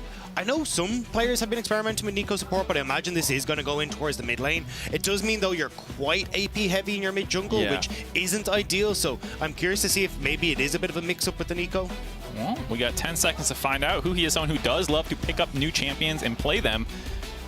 As we see a Taliyah going mid, it is the Nico support in Bel'Veth jungle. This is a champion that a lot of people have been hyped on. She's been buffed quite a bit, has a strong early game for people, and something that we haven't seen in competitive too much, though. Europe did, I think, experiment a lot more with it in Spring Split than some other regions. Yikes specifically played a huge amount of it, but I'm curious to see how this goes, right? Because it feels now like you've got good control over bot side, like good pushing lane there with the Nico and the Kalista, going to be very annoying to deal with. Talia has good control here if it is going to be the Azir, so you've actually got a lot of opportunities for this Bel'Veth to try and get in and be a menace for Sheo on this Maokai.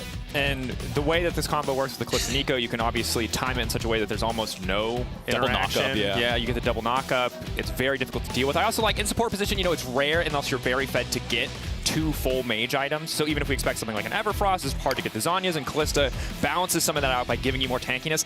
I really like what GG have drafted. I think that this is interesting. I think it gives them a ton of agency bot lane. Nico is so frustrating to lane against bot lane because of her ability to harass you behind the minion line. But also, the last comp was cool, and it went terrible. Yeah, you're like, I like this Golden Guardian draft. I'm like, I'm pooping my pants. This is scary to see them try and pull this off. It looks weird. We haven't seen a ton of it. We are, like we said, on 13-19 for the first time. Maybe this ends up being the meta. Maybe, but on the flip side, we saw, you know, like we said, just moving down the tier list 1, you go Orianna to Azir. You keep the same basic team comp. We have to make a new section. There are picks that we believe are good for the entirety of play-ins. Will there be a new section that is, there are picks that we believe are entirely good for just for WQS? Will one of these champions be that champion? And there you go. Wait, this is confusing. That's a Cloud9 hat and a BDS diff sign. That man needs to pick a side. Sir, what are you? Look, he wins either way. He's just, you know, it's I'm like, having a good time. Yeah, I hope both teams have fun. Gearing up now, ready to get in the game. Adaptation again. I love the Golden Guardians are out here trying things, still trying to throw some haymakers in the draft, really mix it up. Obviously still stability from the side of BDS. The big difference is Adam on the top side, double combat sums on the Garen, phase rush, flash, ignite. He's here to kill people, and that worked pretty well in game 1. We'll see if Golden Guardians can weather that storm.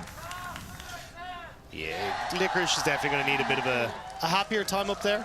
It wasn't looking so hot, but at least this time around, if you get these early teleport plays, he might have a bit of an advantage. Yeah, we will see if they can do it often. Here's some of those level 1s that we were talking about. Adam is down on the bot side of the map looking to sprint at someone early on, help get some vision down if they can find an early pick off here. Stixxay playing respectfully, does spot it, pings it out. But this is the stuff you got to be aware of when you play BDS. I think people talk about them being predictable because you know that they are willing to do level 1s, and you know that Adam does have these champions that he'll splash into. But that's not really like an exploitable predictable. It's like, I know you're going to do something weird, but I don't know what it is. It's like, that doesn't actually help you prepare for it necessarily. And I think that sometimes people who have this idea of opting into Stranger Things frequently, it's not actually predictable. You just know that this team will do those things. Yeah, it's almost a reminder that you need to focus more on what you're doing and try to shore up any holes in that, as Mystic Shot's already connecting. Go next. It's over. It's doomed. Which Kalista took it. I'm so glad Kleptomancy isn't in the game anymore, so you see that gold bag pop up and you're like, damn it. We've lost lane. Or the red pot. Oh, no. Yeah. Okay, so River going to pull the Raptors.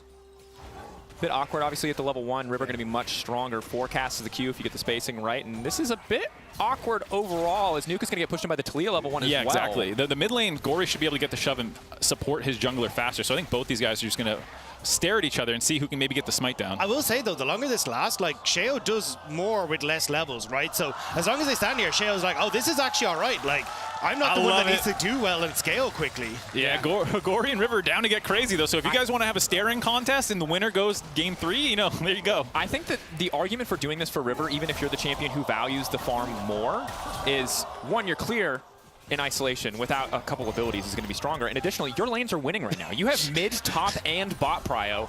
And if the jungler can't play the game, this is so funny because right now, NA jungler is doing this to us, but in 2018 Vitality, a guy named Mowgli did this to everyone. We have a name, it's called psychopathing. You show up and you say, I'm going to fight you at every camp. Neither of us will play the game. Let's see whose laners are better. Is it pathing if you don't move? Can you call it jungling if you're actually just camping? Okay, the Q connects. The smite comes through. I think that was the big one. Wait for the smash so that you can actually clear the camp before Maokai just takes everything. But yeah, he gets the camp. You'll see Sheo going to move down towards this bottom side. But at the end of the day, it's like, okay, yes, the lanes are going to get the push for Golden Guardians. And I think that's what realistic is. You're saying River trying to wait for there. Yeah, so he's going again. Wow, he's keeping the aggression up. Doesn't actually do any of his camps. He wants to meet Sheo at level 1 and try and kill him before he can get this next camp down. Ooh, level 2 just barely coming through, flashing out to safety, but River owns the jungle right now. You can already see bot lane moving up, fake Belveth waiting in the wings, and well, Shio was a problem in the previous game, keeping it standard, and he's not going to get that opportunity this time around. River completely dominating the jungle. There's the NA fans. Shout out to you. Yeah, I don't know what that sign says, but I'm sure it's great. I got to say, this is a very different change of pace, even for River, regardless of game 1 to game 2 that we just saw. River usually is more lane-focused, but he is someone who can always change things up. While he is mostly known for engaging and tank play and supportive playstyle, he is also a great carry player. There are times where he has moved into those champions and actually executed very well on them. And so that's what's cool to see here is it's actually River shutting the enemy jungler down and being really in his face. Yeah, I'm curious to see now how he tries to continue, because he could try and take this. Like, I know his red buff is up, but I wouldn't be surprised to see him try and contest on. Yeah, I was going to say move topside, contest this Scuttle Crab, and then try and clear your full way back down towards that bottom half of the map. Just make things as awkward as possible for Sheo. I also like getting up here to get close to Adam as the level 6 gets closer, because I think this is with the early prio that the Cassante had. The bigger concern is at level 6 with Ignite, the ultimate coming down and just blowing you up, and River being able to make sure that Adam can't abuse the passive and sit in lane and actually probably force a recall teleport. Flash in, the root's still going to connect. Lebrov now dashing out to safety, will make it away. But flash burned, traded. Double sums for 1 though.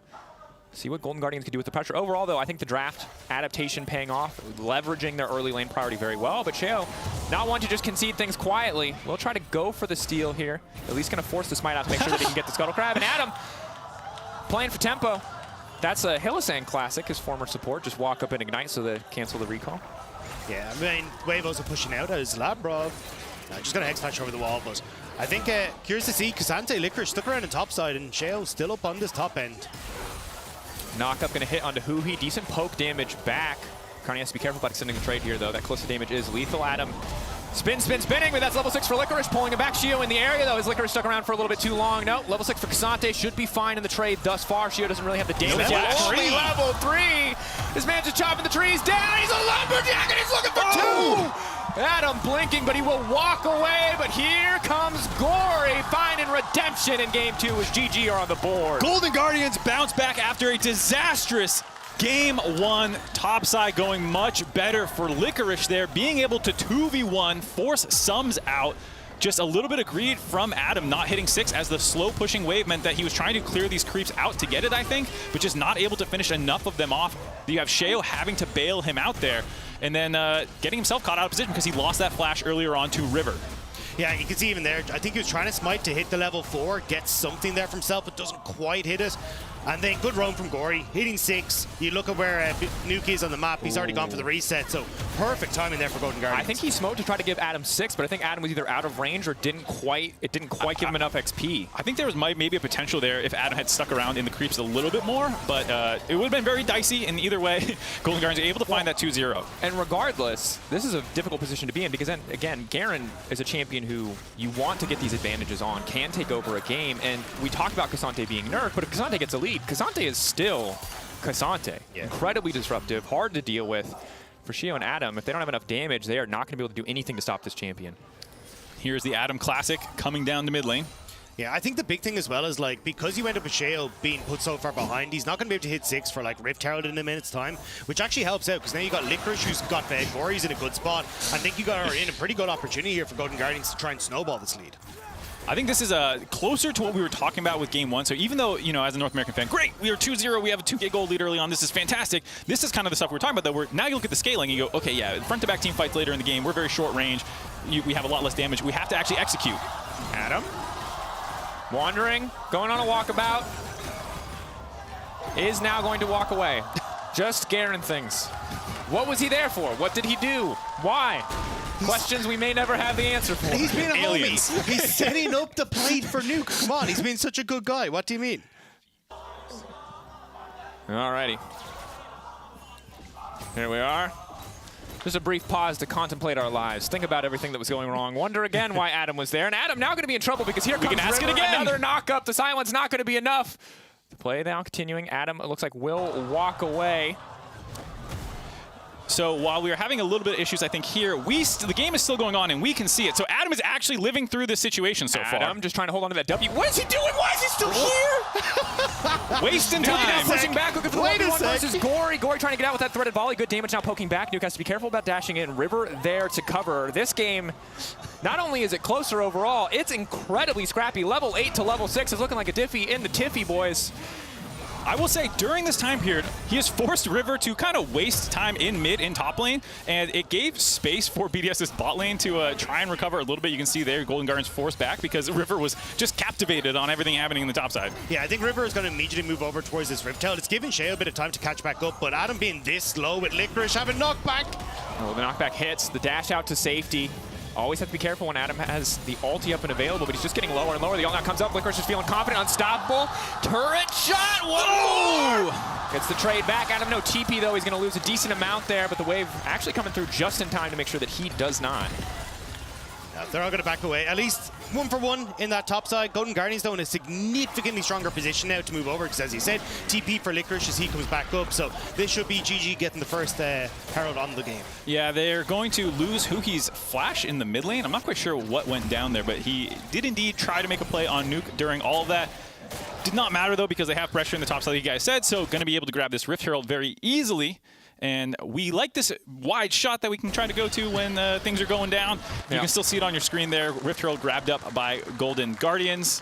And this is, I think, closer to what a lot of people were worried about for some of these matchups where River can get really aggressive and Adam, his plays are cool, but sometimes they backfire and you end up massively behind. Yeah, and I think good to see from Golden Guardians that when they have this lane prio, that they're not playing scared, that they are making these big plays. Adam does manage to get the 1-for-1, doesn't lose too much CS in the process, so that actually works out pretty well, but this is also kind of, if you're a BDS fan, this is the other face of Adam that we see so often where he, once he's behind, sacrifices lane advantages even more to be annoying, frankly, whether it's wandering mid as a Scion or a Malphite, sometimes at level 5, which isn't great, but definitely for Golden Guardians, you feel pretty good after that game 1 to look at that massive difference in gold on the top side of the map. Because it's not only just the CS, excuse me, sorry, it's also the fact you've gotten 3 turret plates now without a Herald in that top side. So Golden Guardians have an opportunity if they want to just roam up there, throw the Rift Herald down and get that first tower. But honestly, I kind of prefer what they're doing here, which is, hey, look, if we can try and open up Gory on the map, like create a long lane in mid, we now have a ton of opportunities to try and use this Weaver's Wall to actually get access to side lanes. Yeah, I think Licorice is far enough ahead. 1,500 gold, fantastic. Exactly. Let's start getting some of our more damage-focused backline carries ahead. So if Stixay can get this gold, like you said, or mid lane to break that open and start unlocking Talia would be great. So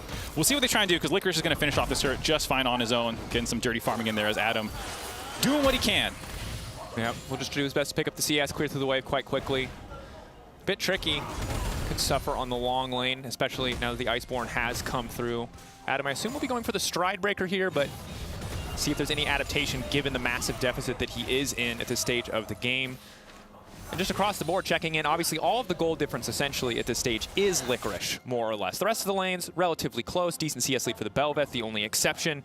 So top really is the strong point for Golden Guardians. Yeah, and I think on the opposite side for BDS, you kind of have to find a way to try and shut this down. Like, give yourself time for Azir to come online, for Crowny to hit 2 items. But the problem is we already kind of highlighted at the start of the game, like all lanes are winning lanes at the moment for Golden Guardians. Like Gory has push, Licorice is monstrous, Stixay and Huhi are still keeping a lot of control over that bottom side. So finding opportunities to slow this down isn't there, especially with this next dragon up, and already the rest of Golden Guardians are moving into position. That's exactly where I was about to go next. The Golden Guardians are on top of the dragon timings here. You're starting the stacking going to make sure that BDS cannot just comfortably scale through the whole time. Oh, he knows! This man can count minions! He counts so damn good! I don't know how he did it. I don't know how he knew. They teach counting in school in Europe, apparently. There it is. Saw that one coming. Un, deux, trois, whatever 4 is in French. Got him. I'm actually curious because, like, there's obviously the scoreboard trick where you can hold up the scoreboard, and if Nico is visible but you don't see her on the map, you're like, she is a minion. So I'm curious if someone was like looking at the scoreboard going, or look, if the second Nico's he saw somewhere. the 4th melee, he just knew was one like, of them was go there for and it. fished for it. Yeah, I mean, Huhi also has been doing this over and over on the bot side. We saw earlier him trying to dodge a Mystic shot like that, and this is a bit of a disaster as we were just hyping up the Golden Guardians game plan of dragon stacking online. Here we go, and then boom, your support drops in the mid lane, gives a free dragon to BDS to stall out on that, and now you get the Chemtech Soul. Yeah. Not ideal.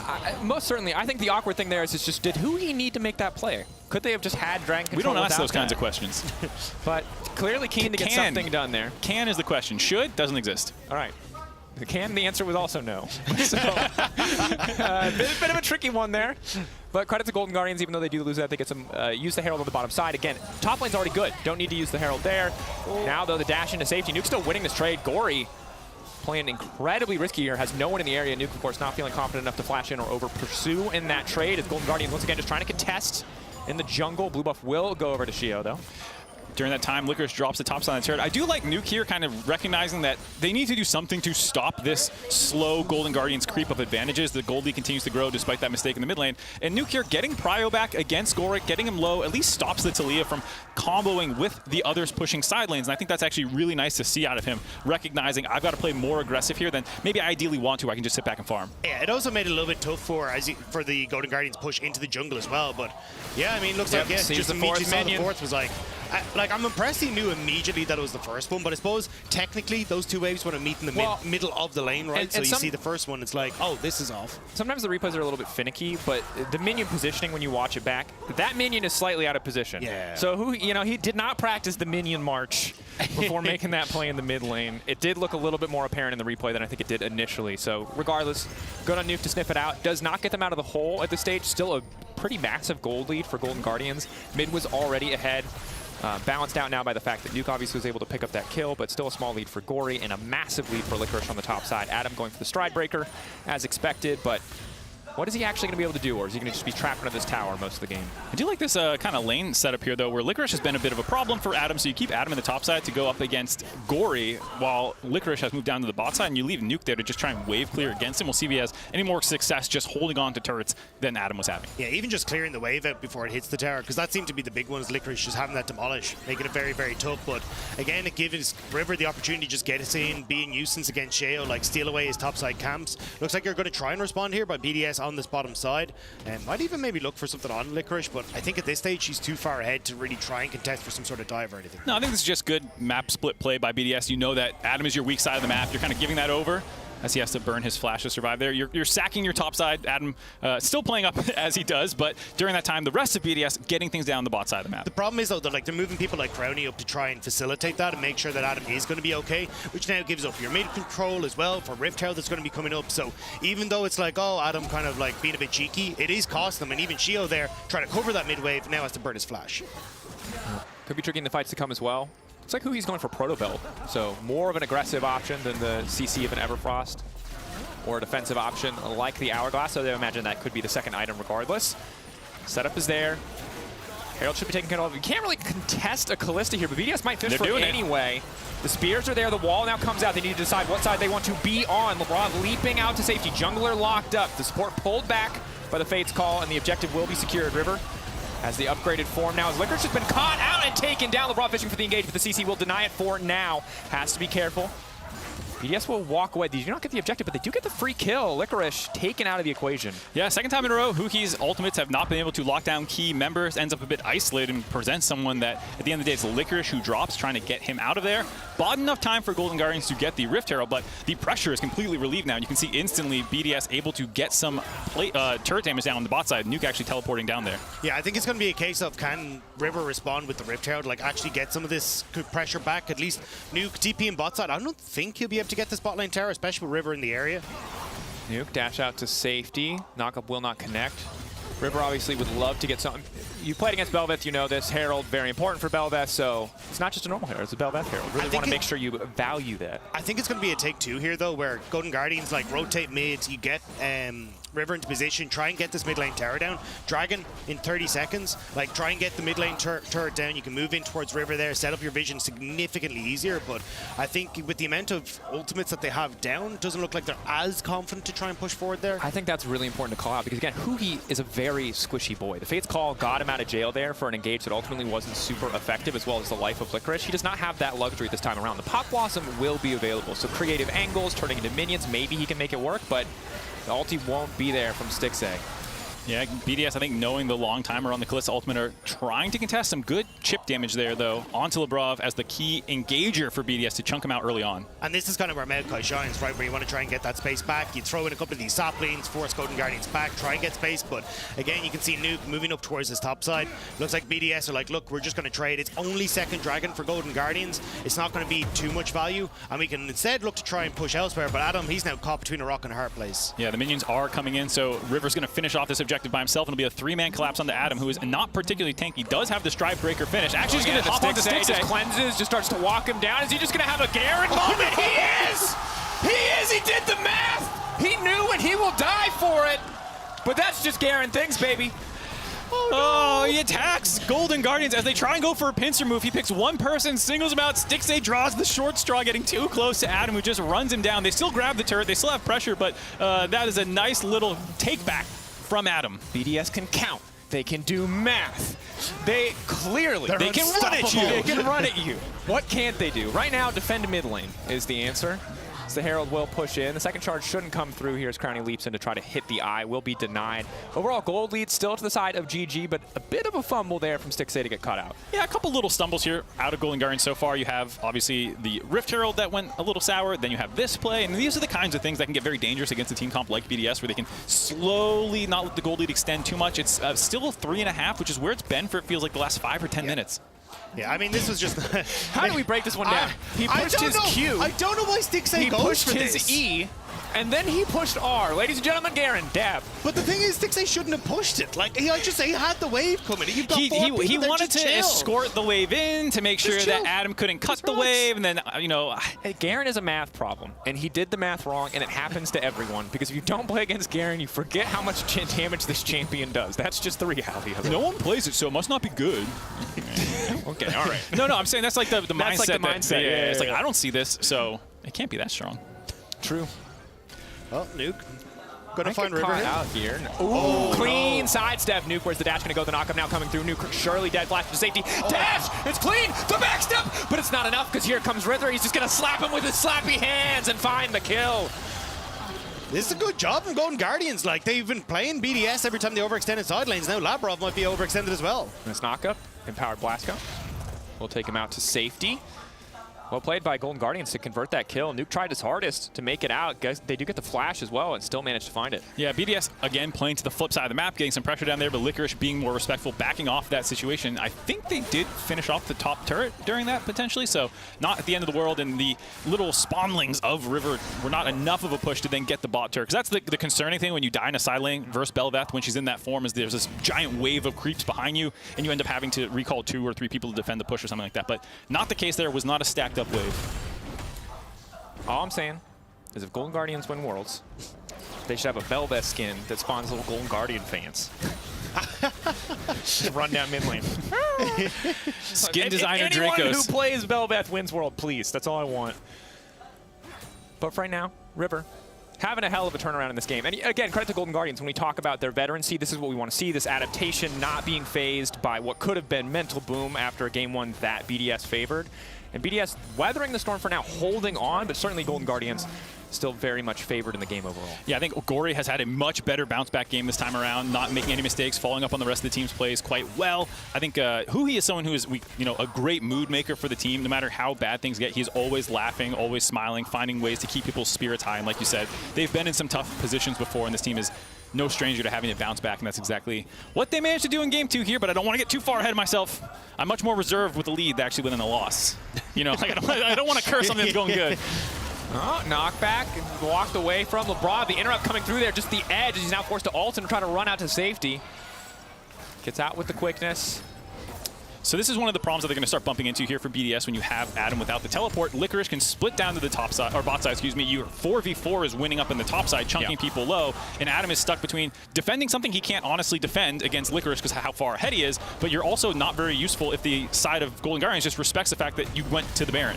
And I think that's the downside of a pick like this. If you don't end up with a lead, it's just not going to be as valuable. You're not going to have that teamfight presence as much as of a Cassante. And also, you're not getting that pressure on the map, as I say, to try and force the difference with the Ignite. So BDS definitely in a difficult position here. I think it is going to be a case of, all right, well, next Dragon's up.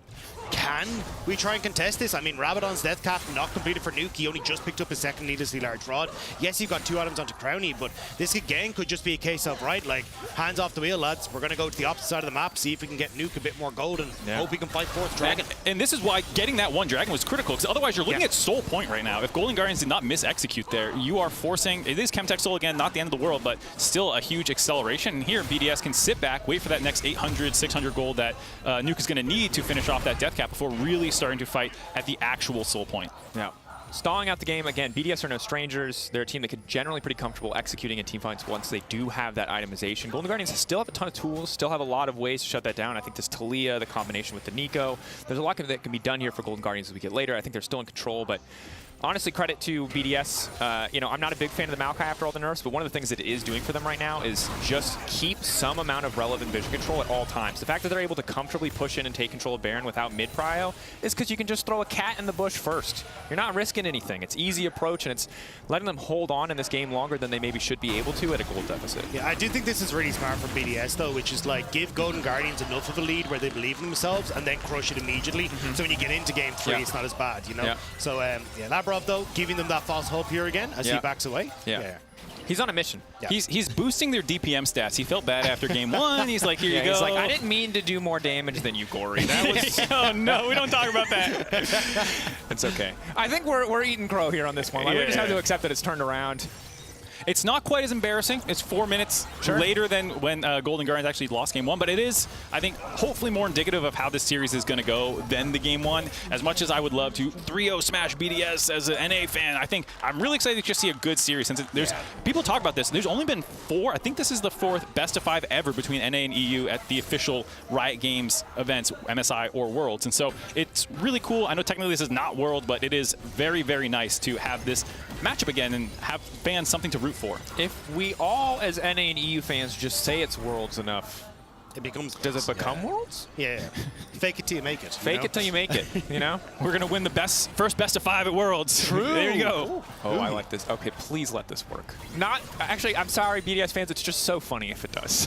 I think I've seen enough who he camouflages to not like them. I mean, he's like 0 for 3 right now. There as well. He waits. He is the honey fruit. He's become the honey fruit. I am sweet. I am delicious. You want to hit me? Wait. No, you don't. All right. Jig is up.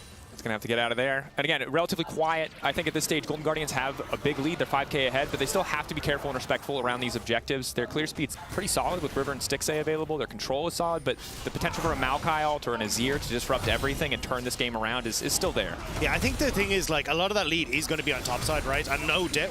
X-Flash? No. No doubt, like, that is going to be a problem. But I think when you're looking at, well, Rabadon's death cap now completed for Nuke. 2.5 items, like Crownie working up towards that Shrill is like, Crownie's actually quite strong and so is Nuke. So when you get towards these team fights, yes, there is that massive difference in the top laners that they'll have to overcome, but like the DPS for BDS is still there. And they don't have great Baron threat from a tanking perspective, so while they can do it quickly, potentially, they're going to take a lot of damage. And if BDS is just there to hover around until it's at like 3K and then jump on you, and like you said, Licorice is most of the gold lead and he's not there, it does become kind of hard for Golden Guardians to force that down. So I think they're more than happy to wait for Soul Point, and so instead, BDS are the ones with the vision control forcing this. And setup is big here. So if they can force Golden Guardians to walk forward, good on the Golden Guardians to have the diligence to take their time here. Use the Weaver's wall first. Ulti already burned for the Maokai, but it's 4K and it's getting lower. Adam off to the side, just trying to isolate the carries.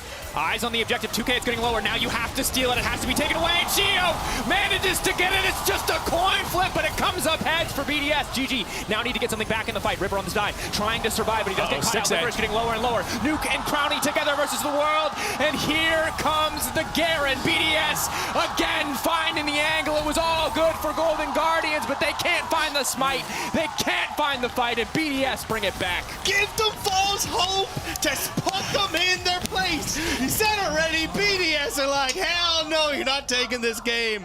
What a comeback from BDS. That was a very, very good fight. And Adam, of all people who had fallen out of the game by a lot of people's standards, able to set in the backside, sit there and just make it difficult for Gory and Stixxay to follow up on the front side dive. You see him sitting in this brush here, and he's just so annoying because ideally you want to run forward in that pit while Sheo's caught out and punish the Maokai, but Gory and Stixxay get distracted by him. They're too slow to follow up on the rest of the team. He's kind of 1v2ing while Labrov finds his excellent flank, who he has no follow-up now. They're just split all over the map, and it's very easy for the front to back double carries to have no threat on them and just run through the fight. Yeah, and this might confirm as well there from Sheo, making sure that they actually get the Baron. And the thing is, as you said, like Nuke and Crownie, they are so strong at the moment. So while Sheo goes down as everyone on Golden Guardians focuses them, that just leaves the 2 DPS characters to just do what they want to on the backline. And I think heads-up recognition from BDS that if they pull them in a straight 5v5, that they're still strong, because before that fight, the strongest point was still Licorice, but Kasante's relevance in these late-game fights against so many good backliners is often finding a flank. When you force him to walk straight into you,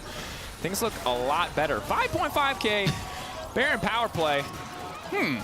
That's a good number for BDS fans. The gold is now dead even, so after this brief window of time where BDS have the advantage, fights are going to look a lot closer. Even getting some of that early goal, or more goals, sorry, on towards Adam as well is huge, because now he actually has a bit of map pressure to try and push against Cassante, which shuts down a lot of what Golden Guardian's strength was. But BDS playing around the spot side, they want to try and have Nuke push in bot, but also still contest this Soul in 10 seconds. So that's why they're trying to keep Golden Guardians at bay in this mid lane, keep priority there, and stop them from pushing in. Bottom side of the map, Nuke a clean backstep. Brief moment there, just Feed less clean of a backstep? yeah, maybe. You just got to jiggle it every once in a while. That is. You're probably wondering how I ended up in this situation. Oh, and that's the objective now taken down. That's going to be Seoul for GG. Is it going to be enough? However, River going in, getting the reset, but will get taken down. Licorice as well, just trying to make it out to safety, but he's got nowhere to go. Shutdown coming through as well. Adam spinning, finding one, but getting taken down. Stixay, Gory, what can they do in this exchange?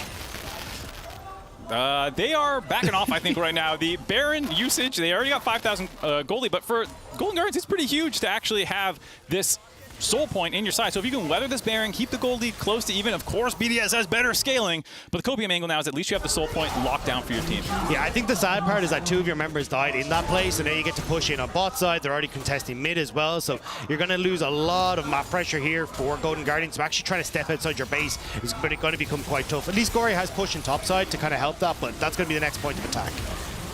So here you see the secure. The rest of the team was kind of helping out Nuka, felt like, and got a little distracted from just securing that. And River does give his life with Licorice to actually go ahead and grab that. But on the backside of the fight, Adam was again trying to focus on the carries. He gets one, to be fair, and yet again, it feels like at least he'll always be going 1 for 1.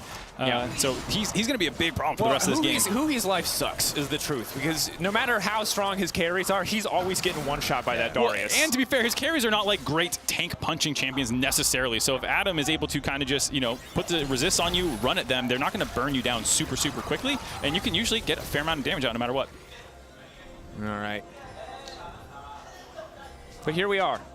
The gold, slightly in favor of BDS. The soul, in favor of Golden Guardians. And this is exactly what we wanted. A closer matchup. Maybe not exactly how you wanted it. You would have liked this in game 3, You perhaps, loving this, Mark? after the start. You happy, Mark? You can't see him, but Yes. his face is doing that thing it does when you eat a lemon. Not that you would eat a lemon for any particular I'm reason. enjoying this. I'm a professional This is- caster let for me Riot check. Games. I enjoy all League of Legends equally. I'm happy. I will say, for BDS, it is a cool story to have them here trying to make it into Worlds after being such a young team, falling short in the reverse sweep in Spring Split to miss MSI, give that spot over to Mad Lions. It is cool to see them having this shot at redemption here to take down also just a regional rival in a sense, or inter-regional rival. Yeah. Is it a rivalry? The The last best of 5 between these regions was won Is by their North region America. LCS? Is our region LEC? It's a rivalry. I don't care. That's how it works. Those are the rules. There's plenty of rivalries which are one-sided, to be fair, in sports. It's very common. Yeah. Credit to BDS for rising up. Obviously, for the organization last year, one of the most abysmal years ever. Bringing it back this year, relying a lot of that LFL talent, keeping Nuke around. Didn't start the strongest, but spring has been incredible, and now showing that they can just continue to improve. For players like Crownie, who've been around for a long time but never found that big success, this is a massive opportunity, and so far it's going pretty well. Again, your Worlds run starts if you win this series.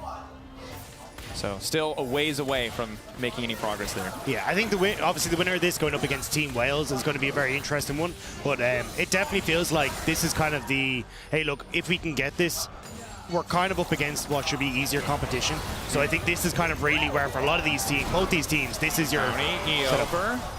Team a little bit split here. Golden Guardians don't quite have the follow-up they need to get the Weaver's wall to work. BDS just backing away. The ulti. All right. Pull through is who he just continues to send fake friends forward to body block skill shots. Golden Guardians getting corralled slowly but surely. Adam over the wall has to be respected. Huhi quite low as well. Just taking so much chip damage over and over again by both Crownie and Sheo, just landing these sapling so annoying. And I like the idea of Golden Guardians to try and jump and make that play happen before the Baron spawn, but BDS had a really nice disengage, and now they're able to fall right back to it. The thing is, though, they haven't got Adam as... oh, well, I was going to say Adam's on the bottom side here, so separated again. So it just makes it very hard for GG to try and fight this forward, like have that split coming through again. It's too late. Golden Guardians are walking into this, but it doesn't matter. The Baron's just already down.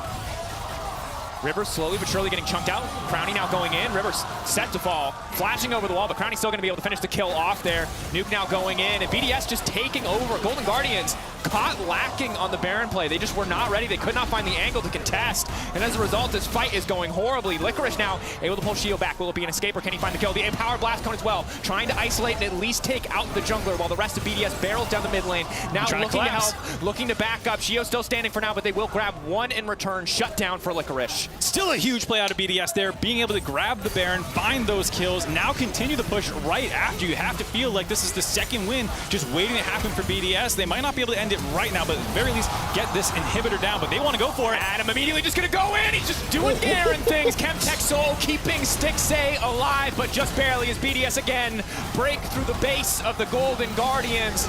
Moments away from match point. Golden Guardians finally ready to mount a defense, but it is too little. It is too late. 2-0 start for BDS. Oh, too easy for EU in this one. BDS, it looks a bit dicey to get the get-go, but honestly, this has been a fantastic performance from them coming in with the comeback. I mean, recovered very well, and I think clearly comfortable playing around the Golden Guardians composition. You know, respected the cooldowns. Once the Weaver's wall was down, were willing to make an aggressive play. Knew when they wanted to pick the fights. And I think really just the desync on when ultimates were available to connect those objectives cost Golden Guardians so much around the Baron. I think a lot of people will talk about the Baron as the big turning point, which it is, but I think the little steps by BDS to get there, such as interrupting the dragon stacking, finding those little 1v1 trade kills back, Adam finding that kill on Stixxay when he was dead to rights on the turret, those kinds of plays stem the bleeding so you can get to the point where at Baron you're still only 3k down. It's not 5 or 6k and you're taking an impossible fight. It's actually a very winnable fight from that position. So I think that stuff was really critical as well. And I think this is where the frustration starts to build if you're a Golden Guardians fan, because it was very apparent in Game 1 when Gory made those mistakes that was the oopsie.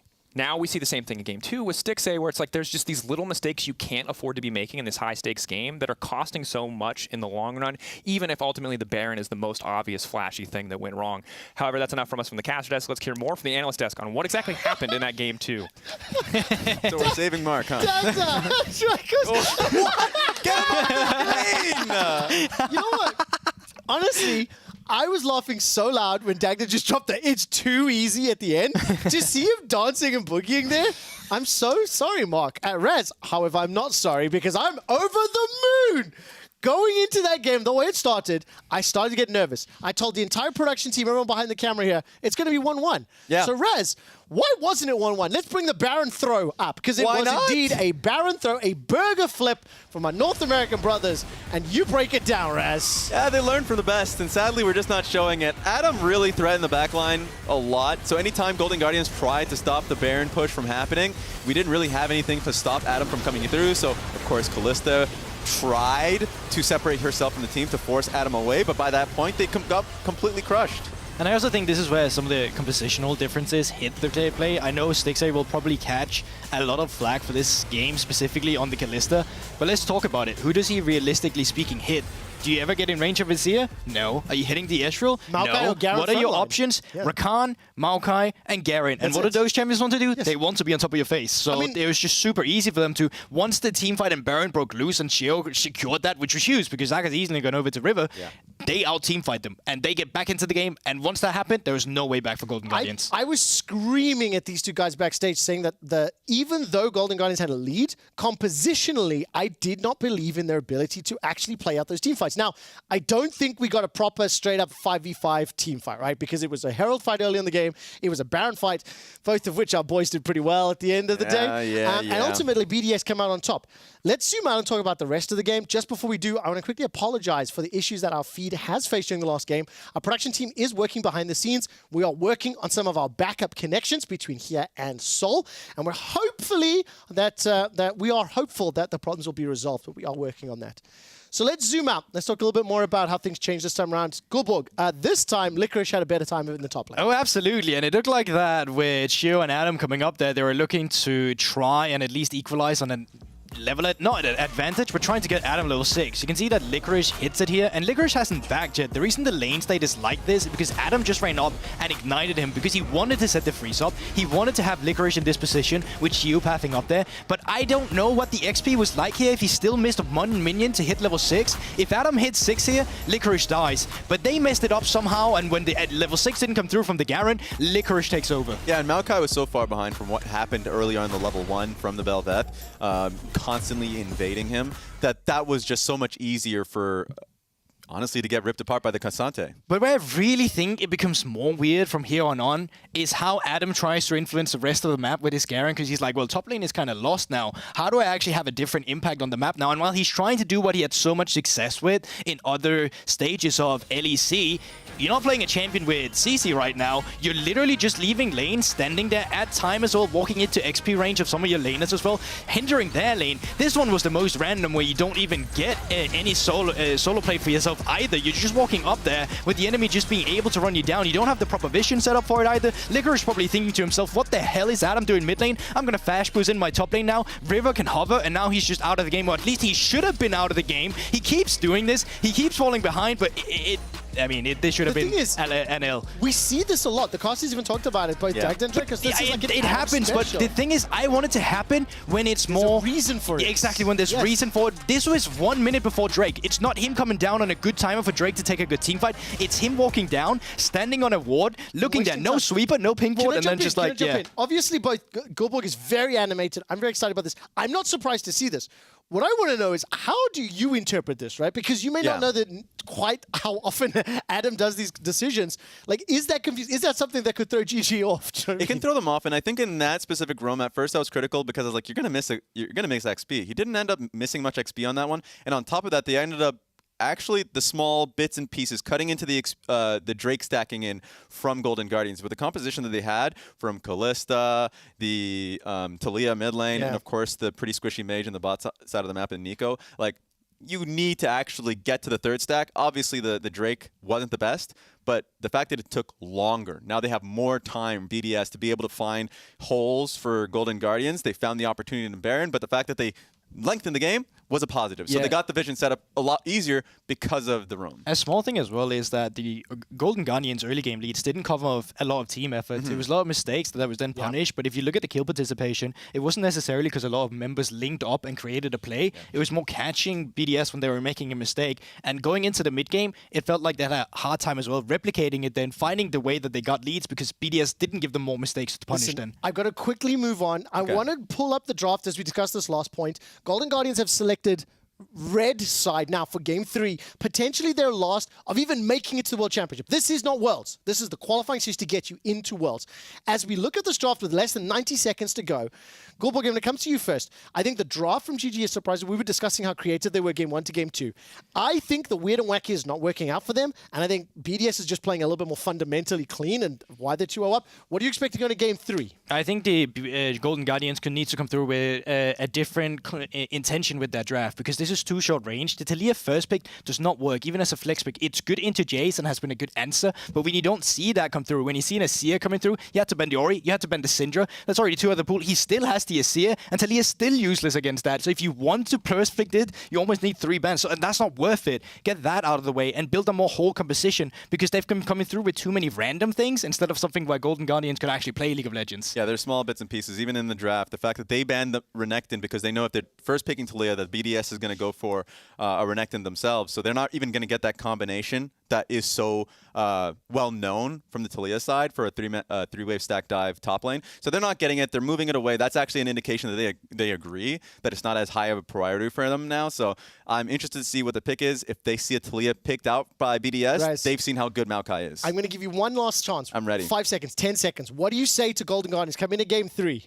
What message, what 1 or 2 thoughts do you have? How nervous are you that this series is over? The first message I'll say is, LOL Park's pretty nice. I'm glad the series is starting. I'm excited for the series to start. we go, Coolbug, I'm going to need you to trust me, but do I have consent to touch you? Absolutely, bro. Fantastic. If I can get Jack to put the camera back on the wide for me, just as we're about to head to break, it turns out I need to stand up, my friends. We are moments away from a BDS 3-0. Let's go. We'll see you on the other side. Thank you, brother. Disgusting. Get this out of here. Yeah, you can go now. It's fine. We'll Just go step by step. Just be ready to play 5 games, guys, okay? I would rather finish it in 3 games. Yeah, me as well. Sante should be fine in the trade thus far. She doesn't really have the damage yet. Only level 3. This man's just chopping the trees down. He's a lumberjack and he's looking for 2. Adam blinking, but he will walk away. But here comes Glory finding redemption in game 2. Nice! Let's go. Where's the E? Where's the E? Where's the E? Get f***ed! Yes! Yes!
I'm feeling like it's pulling me under.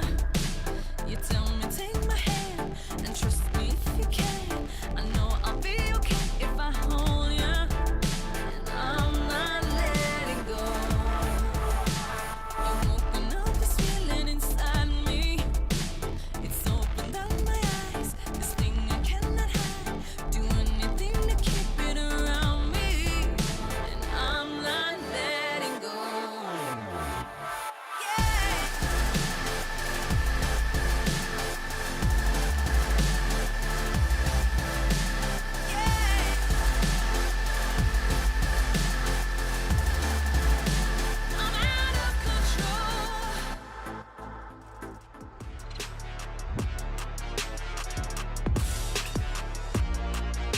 Welcome back to the World Qualifying Series. We are at match point for BDS, currently up 2-0. And we're going to see if Golden Guardians can bring it back in this series, or if EU's going to get to go back to bed before it's time to wake up, Mark. Let me cast your minds back to spring finals in the LEC, the reverse sweep. They're just trying to make it as painful as possible for BDS. And so they could have 3-0'd, but now Golden Guardians wanted to. What you're telling me is that Golden Guardians are going to emulate the Mad Lions. Yeah. I'll take it at this point. Give me anything. Feel good? Does that feel good when you say that? With I your will mouth? take it. I have no shame. Yes. Okay.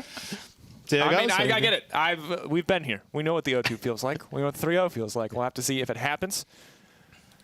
This stage, however, I think, players coming back on stage, feeling confident, looking good. I hope the Golden Guardians can kind of keep that composure again. For the side of BDS, if you're a BDS fan, you have full faith, I think, coming into this Game 3, Rob. Like, oh, yeah. You won with a dominant early game, and you won in a game where you lost the early game, managed to hold on, managed to play with respect for what the enemy's composition could do, and came back in a big way. You've shown everything you need to show so that it feels like coming into this Game 3, today at least, you're the better team. But I think it's also like you kind of saw the big advantage that they got in the early stages for Golden Guardians. Like River getting in, he shut down Sheo, and that's kind of been when we look at BDS, like the main focal point is Sheo having control in the jungle matchup and then being able to give that over towards BDS, get early dragons, but not really been the case. On a Maokai ban. Over-under on a Maokai ban. Do I feel like Maokai is the biggest problem in this series? I don't know. He is annoying. I think it's just skill gap, so I don't think it really matters. Yeah, that's like how I'm like. It sounds bad to say. It's like I didn't expect you to agree. Now I just feel like an asshole. No, it's not. I think legitimately, when you're going into the between game time, you have to figure out what is the problem here. Like, is it this thing that we need to ban, or is it us playing and how we need to improve? And I think you don't want to trick yourselves into just banning things that aren't going to change anything too much. And I think you can see what Sheo wants to go to. I mean, they already went to red side, so there are these changes coming in for Golden Guardians. But yeah, I just don't think the Maokai is like this overwhelming presence that they just couldn't beat, because they clearly put it very far behind that time. And it's and yet there you go. Fair enough. EU casters predicting right, EU teams doing right. No, I mean, to be fair, I understand, because I think that Maokai at least is one of the champions where it's so easy to get value out of him, even when he is behind. All you need is a demonic for that vision, for those saplings to be annoying. Even if the damage is nerfed, it's still so frustrating to deal with. So I get it. That said, what's the angle here for Golden Guardians? First time on red side, what are they going to do with this counter pick? Yeah, I think that's the big one, is like actually trying to swap things up here for Golden Guardians. Moving over to red side means they can get two of these picks on rotation, and it feels like, at least for the moment, the Talia has been what they keep going to, but in the hands of River, didn't have the best of times. In the hands of Gory, they tried to make it work, but wasn't really there, so they're actually going to ban the Talia away themselves and say, hey, look, this clearly hasn't been working. Let's just try something completely different here. Yeah, I mean, Talia is one of the champions that people identified as probably being one of the premier picks for all of Worlds. I think you were asking earlier about, like, what can we take away into the rest of Worlds from this series? And I think that's what I sound like. Thank you. Yeah, you sound just like that. I mean, it's both American to me, so it makes Cell sounds the same. Point being that Talia is, I think, a champion you'll see a lot over the course of the World Championship. Yep. Ultimately, I think it's a champion that can be very feast or famine, though. So maybe just looking to find more stability, both in the jungle as well as in the mid lane for Gory. This is, speaking of stable, Ahri remains relatively stable blind pick. You know, a champion who can, in most situations, give you something, but instead, going for comfort. Seeing the success of LeBron on this champion 2 times in a row, they say, why not just go for a third? We have advantage of 2 games. We can afford to experiment more, and they're just prioritizing a support that's done well for them. Yeah, LeBron has done very good these 2 games, finding a lot of flank angles, and even when he's behind, still getting good vision down. Even if he gets chunked out at times, he actually didn't really die, and so he was able to continue providing value for his team. The Orianna is the thing that I think is really interesting. Yeah, that's the one that I'm looking out for here. I was curious to see if you get locked up immediately coming into this, but looks like Golden Guardian's a bit fearful of Isaiah and Rakan going into that bot lane, but I think trying to take an Ori here could be your best bet, because you saw how good Nuke was in the last game, but it also means that you just kind of get to go back towards bog standard junglers. You don't have to go for something that's a bit tricky in the AP scenario, and just try and get that comfort in the team fight, because it feels like that's where BDS are able to take it. Ooh, instead, Jax, the blind pick count coming through. And overall, this is a champion, again, that can take over games. It seems like Faith is being put into Licorice. After the previous game, you can understand why. Did incredibly well in the 1v1. And obviously a champion who in general limits a lot of Adam's comfort picks specifically, I think. Yeah, a lot of people think Jax is just a very strong champion in the current meta, and it was getting banned in Phase 2, so they want to grab that before that can happen. But on the flip side, BDS going right back to the things that have been working well for them. And Nuke on the Orianna had an incredible game 1. Crowning on Ezreal last game. Was doing quite well despite the early pressure that he was under in that aggressive lane phase out of Golden Guardians. Weathered it just fine. Yeah, I do like the Orianna here, though. Sorry, the Azir, if they end up going for it into the Orianna, because a lot of situations when you're looking at what BDS are going to try and set up, it will be something like Sejuani or something going for Shio, some kind of ball delivery system, either on the Rakan or something else. So having that Azir to try and reset these fights is going to be great. You've got enough range that Orianna can't use that clockwork wind up in lane. So I think it'll set up nicely now for Golden Guardians to just slow the pace, try and let Licorice do his thing in the side lane, but still have a strong 4v4 team fight. It was Gory's most played champion this summer split, so it's not like he's afraid of playing standard control mages or anything, is obviously one of the most prevalent champions worldwide. So he can play it, and I think it's cool to see Golden Guardians say, like, okay, we've tried the zany champs 2 times in a row, more early game oriented. Here, with both the Xayah and the Azir already locked in, you can see them kind of saying, okay, BDS, we're not clean enough to take early game champs and just close you out quickly. Let's go with the option to potentially team fight you later in the game. And there's a lot of great playmaking tools here, and a lot of good defensive tools for Stixxay as well, so he can kind of play on himself while Jax maybe fishes for a flank. They're banning away some of the champions for Adam regardless. Darius is going to hit the bench. I like seeing the Nautilus ban. Good call out. Want to just take away these reliable engage options from the side of Golden Guardians was what they put together. But the Lee Sin for Xiao, you know, obviously a champion that I think every jungler can play, but we've gotten very used to, at least domestically, seeing Xiao mostly be about facilitating picks overall. I'm curious if it's something like a Poppy he might look at. Like, I still think, like, you come to objective setup, Poppy's very, very strong. She's still quite strong in the meta at the moment, and if you do end up giving it in towards a jungle, you got answers for. Azir if he's trying to dash away, Jax if he's trying to get in on top of your carry, so might be an option here, but I think you kind of want something that's a bit more engage focused than Rakan. You kind of want Rakan as your secondary engage, and when we look at BDS, it's been Xiao who provides that initial engage. Has been the case. Poppy as a whole, though, against his team composition, especially with the struggles the Golden Guardians have had around objectives. Could have been good with the ultimate, but instead going to go for the Sejuani, kind of as predicted. Excellent synergy with the Garen. See if they want to put attention towards the top side, or if Xiao's going to remain focused around, like, mid lane.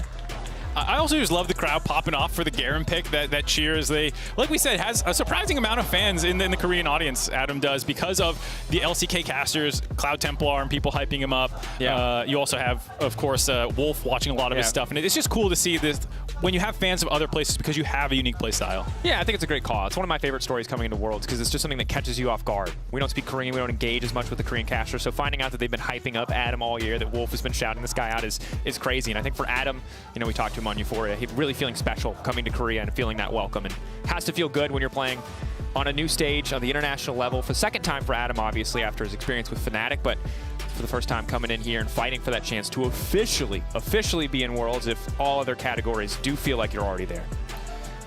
This time around, though, for Golden Guardians, they need to try and get the ball rolling early here, because if I look at this squad, I'm like, all right, well, who's really going to like try and face check into BDS if they fall behind? It's not going to be too pretty when it comes to those objective fights. So I think for Golden Guardians, trying to see if again River can have that control over the jungle and like just get in 2 lanes, probably around this bottom side, and see if he can affect it, feels like the way forward here for me. I'm very nervous currently. I think there's inklings from game 2 of ways that Golden Guardians can make this happen. What? Of course, Carmine Corbett. Why would they not? Why not? If there's a blue wall, there will always be a blue wall. We have blue walls here. It's inevitable. They'll be there. Yeah, shout out Carmine Corp, obviously. Me and Masters champions and many former members of the team now on BDS. Here we are, match point. An interesting position to be in because I think it's all fun and games. It's all banter here at home. But obviously for these players and for Golden Guardians, it's now do or die, which is an interesting thing.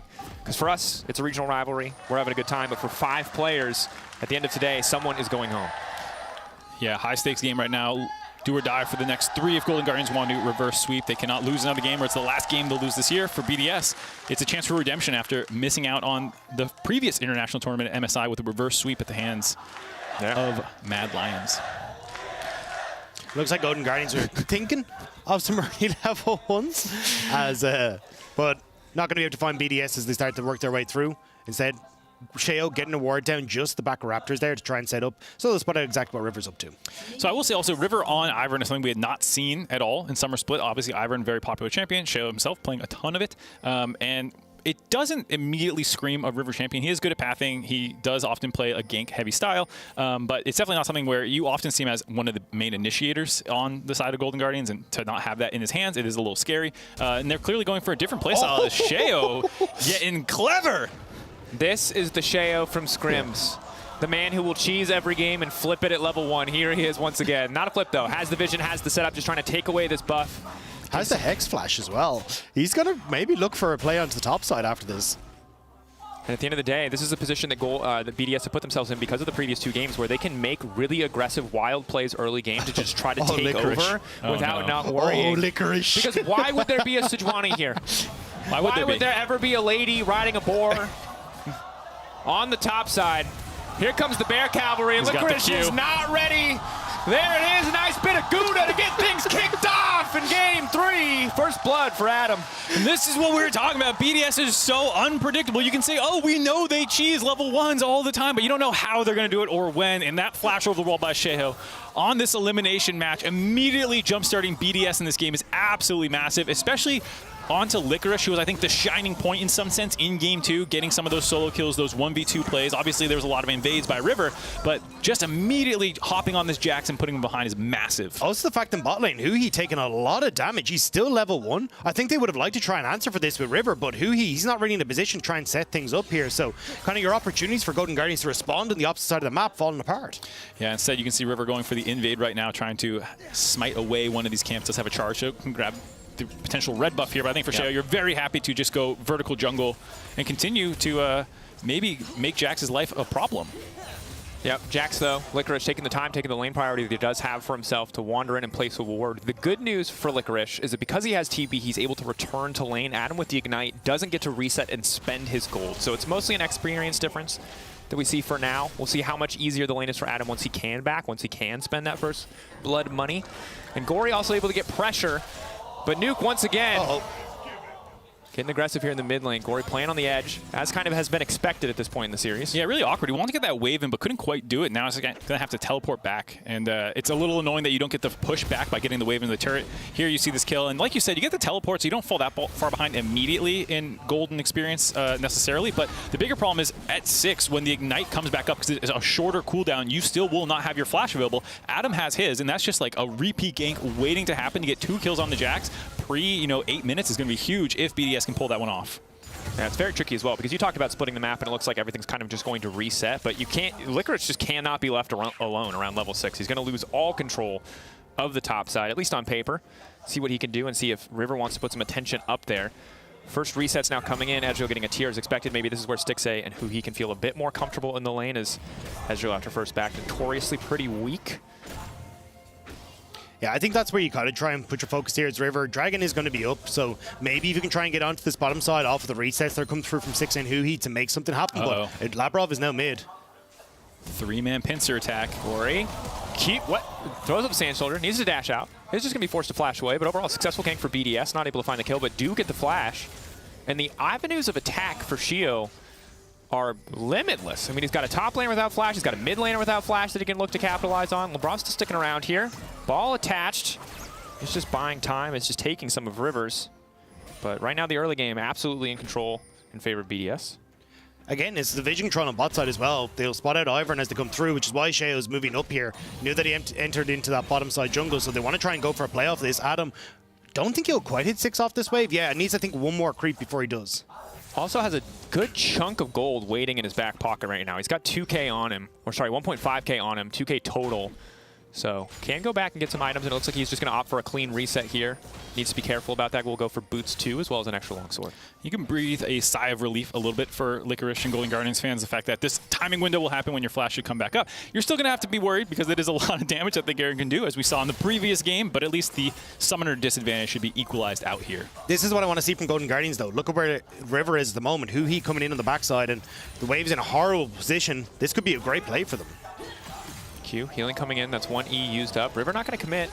Crowny, of course, still has the Arcane Shift. Still another Battle Dance stack available. Very difficult lane to lock down, the Rakan and Ezreal. And I got to say, BDS are playing this very well. You know that there's a lot of folks on the top side. River does not really want to go up there and try and fight that 2v2 right now. And so the side for Labrov and Crowny playing very respectful. They always have a ward in that brush, and they've done a good job of being able to avoid Huhi or River when they want to come in. I think it's also the fact that Huhi ended up like missing out on so much CS in the early stages because he got poked out. He's still only level 3 versus the level 4 and level 5 of the Ezreal as well. So I think it's been a bit of a disaster on the bottom side, which means you just don't have as much control as you would like, especially since like early stage Leona is when she wins this matchup. And when you get to the later portion of the game, the amount of input that Rakan can have with his ultimate means that in team fights he can be so disruptive comparatively to the Leona. It's definitely one of those matchups as well that feels like it's gone further away, as we see Adam doing his dirty farming, cleared the wave topside, moves into the jungle to start stealing away the primed camps by River, who's not going to be able to get this one. And if Gory wasn't back in base, I'm sure he'd be hovering around for a potential dive maybe. Just doing Adam things. Certainly is. Building a little bit of a gold lead here. Good news is Licorice is still farming. He's got the flashback, as you've said, and obviously we get later into the game, the Jax is going to be a big threat. Maybe can't get something done there. And I mean, it's a struggle right now for Golden Guardians. Have more tools. Their composition not nearly as reliant, although as you highlighted, the Leona definitely tough against the Rakan. Feels like you're always the one reacting once you're outside of lane, which removes so much of the agency of the pick. BDS just going to set their sights on the Drake. Take the easy, clean objective. Slow, steady, very reminiscent of Game 1, minus the mistakes around the mid lane. And while Golden Guardians do have much better scaling this time around, it's not full panic mode, quite like Game 1 when you have this draft or this start for BDS. It is still concerning because BDS are no slouches in the scaling department either. They still have great front to back. Adam is the kind of weird Garen pick, but as you saw in the previous game, it still scales just fine if you can be intelligent about how you pilot it, and Adam is definitely an expert. I think it's also when I look at Golden Guardians, I kind of like their opposition coming from one direction, right? Flash in, he's going to ult him the Ignite. Will it be enough? Trying to block the auto attacks. The stun coming out. Licorice ticking, burning, falling away, but the health pot keeping him alive. TP probably going to have to use to return to lane here, but Adam not able to quite find the all-in. I think surviving that is big for Licorice, though, because as you say, he TP's back in, so it's essentially summoner for summoner, and you got the flash out of Adam, so now he'll get to pick up that farm, and he's actually going to be in a relatively okay spot. And now there's a position where River, with the Licorice having his flash, maybe they can actually make a play onto this top side as long as they avoid Sheo. Yeah, that was. I was just rewatching the replay there. I was wondering if Adam could have done anything differently, get an extra squeak of damage in there. Jax had the E up during a lot of Adam's E, and you do take reduced AoE damage during that time period, which maybe was just enough for Licorice to stay alive. Then he got the stun jump off after the ultimate came through, got to save his flash as well. So that is a lot of pressure relieved in the top side, while Licorice is now not going to have to worry about the ultimate, not going to worry about the Ignite combo for a couple minutes, and that's why they can actually take away this Rift Herald. Oh, Gory. Or maybe not. Stun coming in, but there's not really any follow-up damage quite yet. Huhi on the way in. Sheo in no man's land. Nice sidestep on the Zenith bit. The flash over the Q. Rakan now looking for the engage. Gory now could be in trouble, but the ball attached to the wrong target. Gory walking out for now. Disruptive. But at the end of the day, Herald comes through.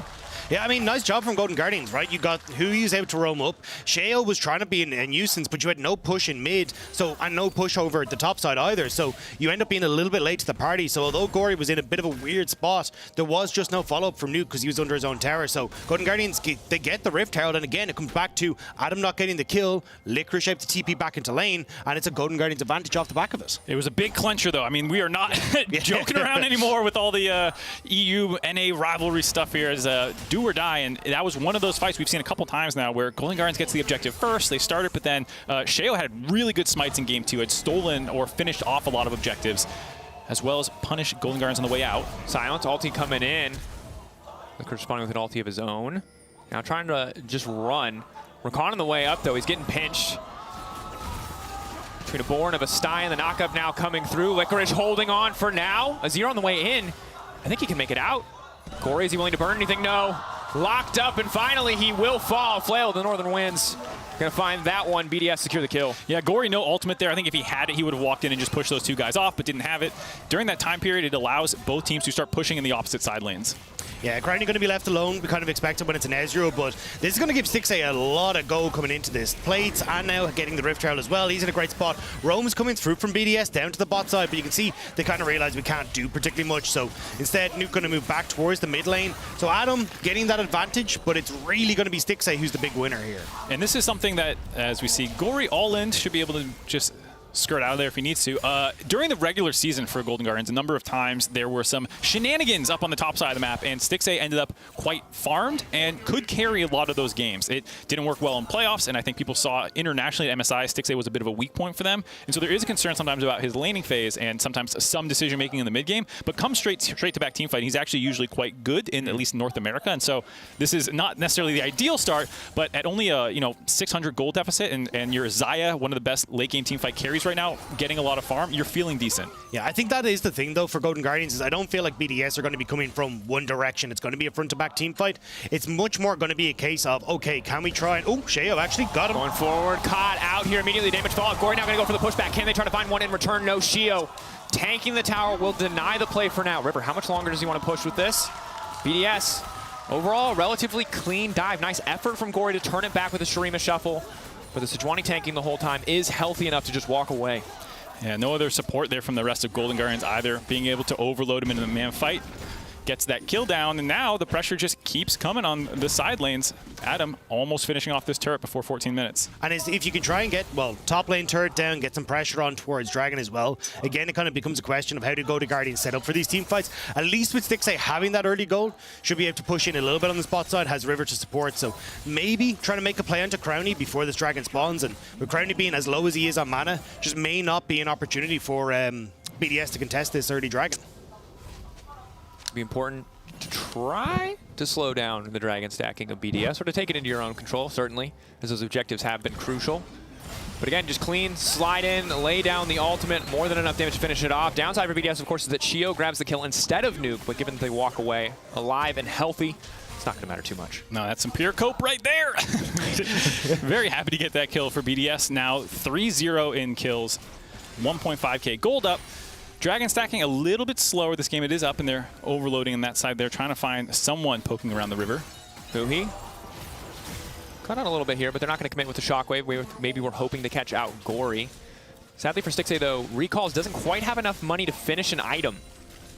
So instead, walking back to lane relatively empty-handed and going up against the Trinity Force of an Ezreal is a bit frustrating for at least the 1v1. And that's why I think you missed your opportunity there. As Golden Guardians, you had pushed with Stixxay in bot lane. Crownie was still not in a position where he finished Triforce and very low on mana. I think that was your time to try and take the fight at Dragon, but now BDS, they get the resets in, they're coming back strong, and this will be second Dragon for them. And when you look at the map, it's not like you're really in a position to try and cross-map anything. You don't have control over mid. The Jax is pushed underneath his own tower at the moment, like, well, not, but like can't really step up against the Garen, so the opportunities for Golden Guardians to make an answer back just isn't there.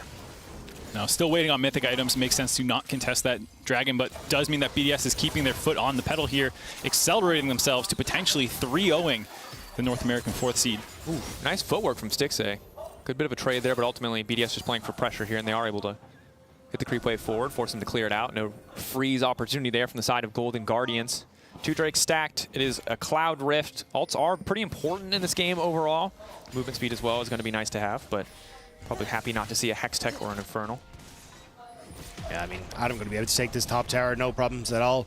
I'm trying to see what... I'm like basing my eyes this entire time are glued to River. Like, what is he going to try and do to shut this down? But it just feels like, yes, he's getting some vision there, but there's not really much that he can do. Gods. Whatever, Godskin, guys, get it? Yeah, get it. I got it. Yeah. He's got a 12 or 16 CS lead. I can do math. That's what River's up to. He's spent a lot of time running around the bot side, but they just haven't had enough pressure in bot lane to set up dives. The vision control by BDS has been very good, so anytime he does show up there, they quickly back off, and all he can do is steal away some of Sheo's camps, and that's really not like what the Ivern game plan necessarily is. Like, you're not going to accelerate yourself crazy fast and be like, sick, I got to my support items way faster. And guys, I got redemption. It's so good. It is really good, and it's really cheap, and that's sick, but also, like, we need damage, and our Jax is behind. Yeah, it's definitely a tricky path to navigate. Obviously, some of the defensive items can maybe mitigate some of the upfront burst of a character like Orianna, but she's already ahead. It's going to be a bit difficult, and here we are, 1,500 gold leads. There are no even top lane matchups in this series. You're only smashed or getting smashed. There is no in between. Feel that, brother. And BDS, of course, able to take this. There's not really an opportunity for the side of Golden Guardians to contest. Stixxay finally recalls and finishes the first item, as well as grabs a crit cloak, but during that duration, they'd already started the Herald on the side of BDS. Yeah, I think our biggest takeaway from this series is that BDS would have beaten BLG. I think that's really what my takeaway is. That's a bit of a cope there, and here comes the Garen spin, and goodbye to Gory.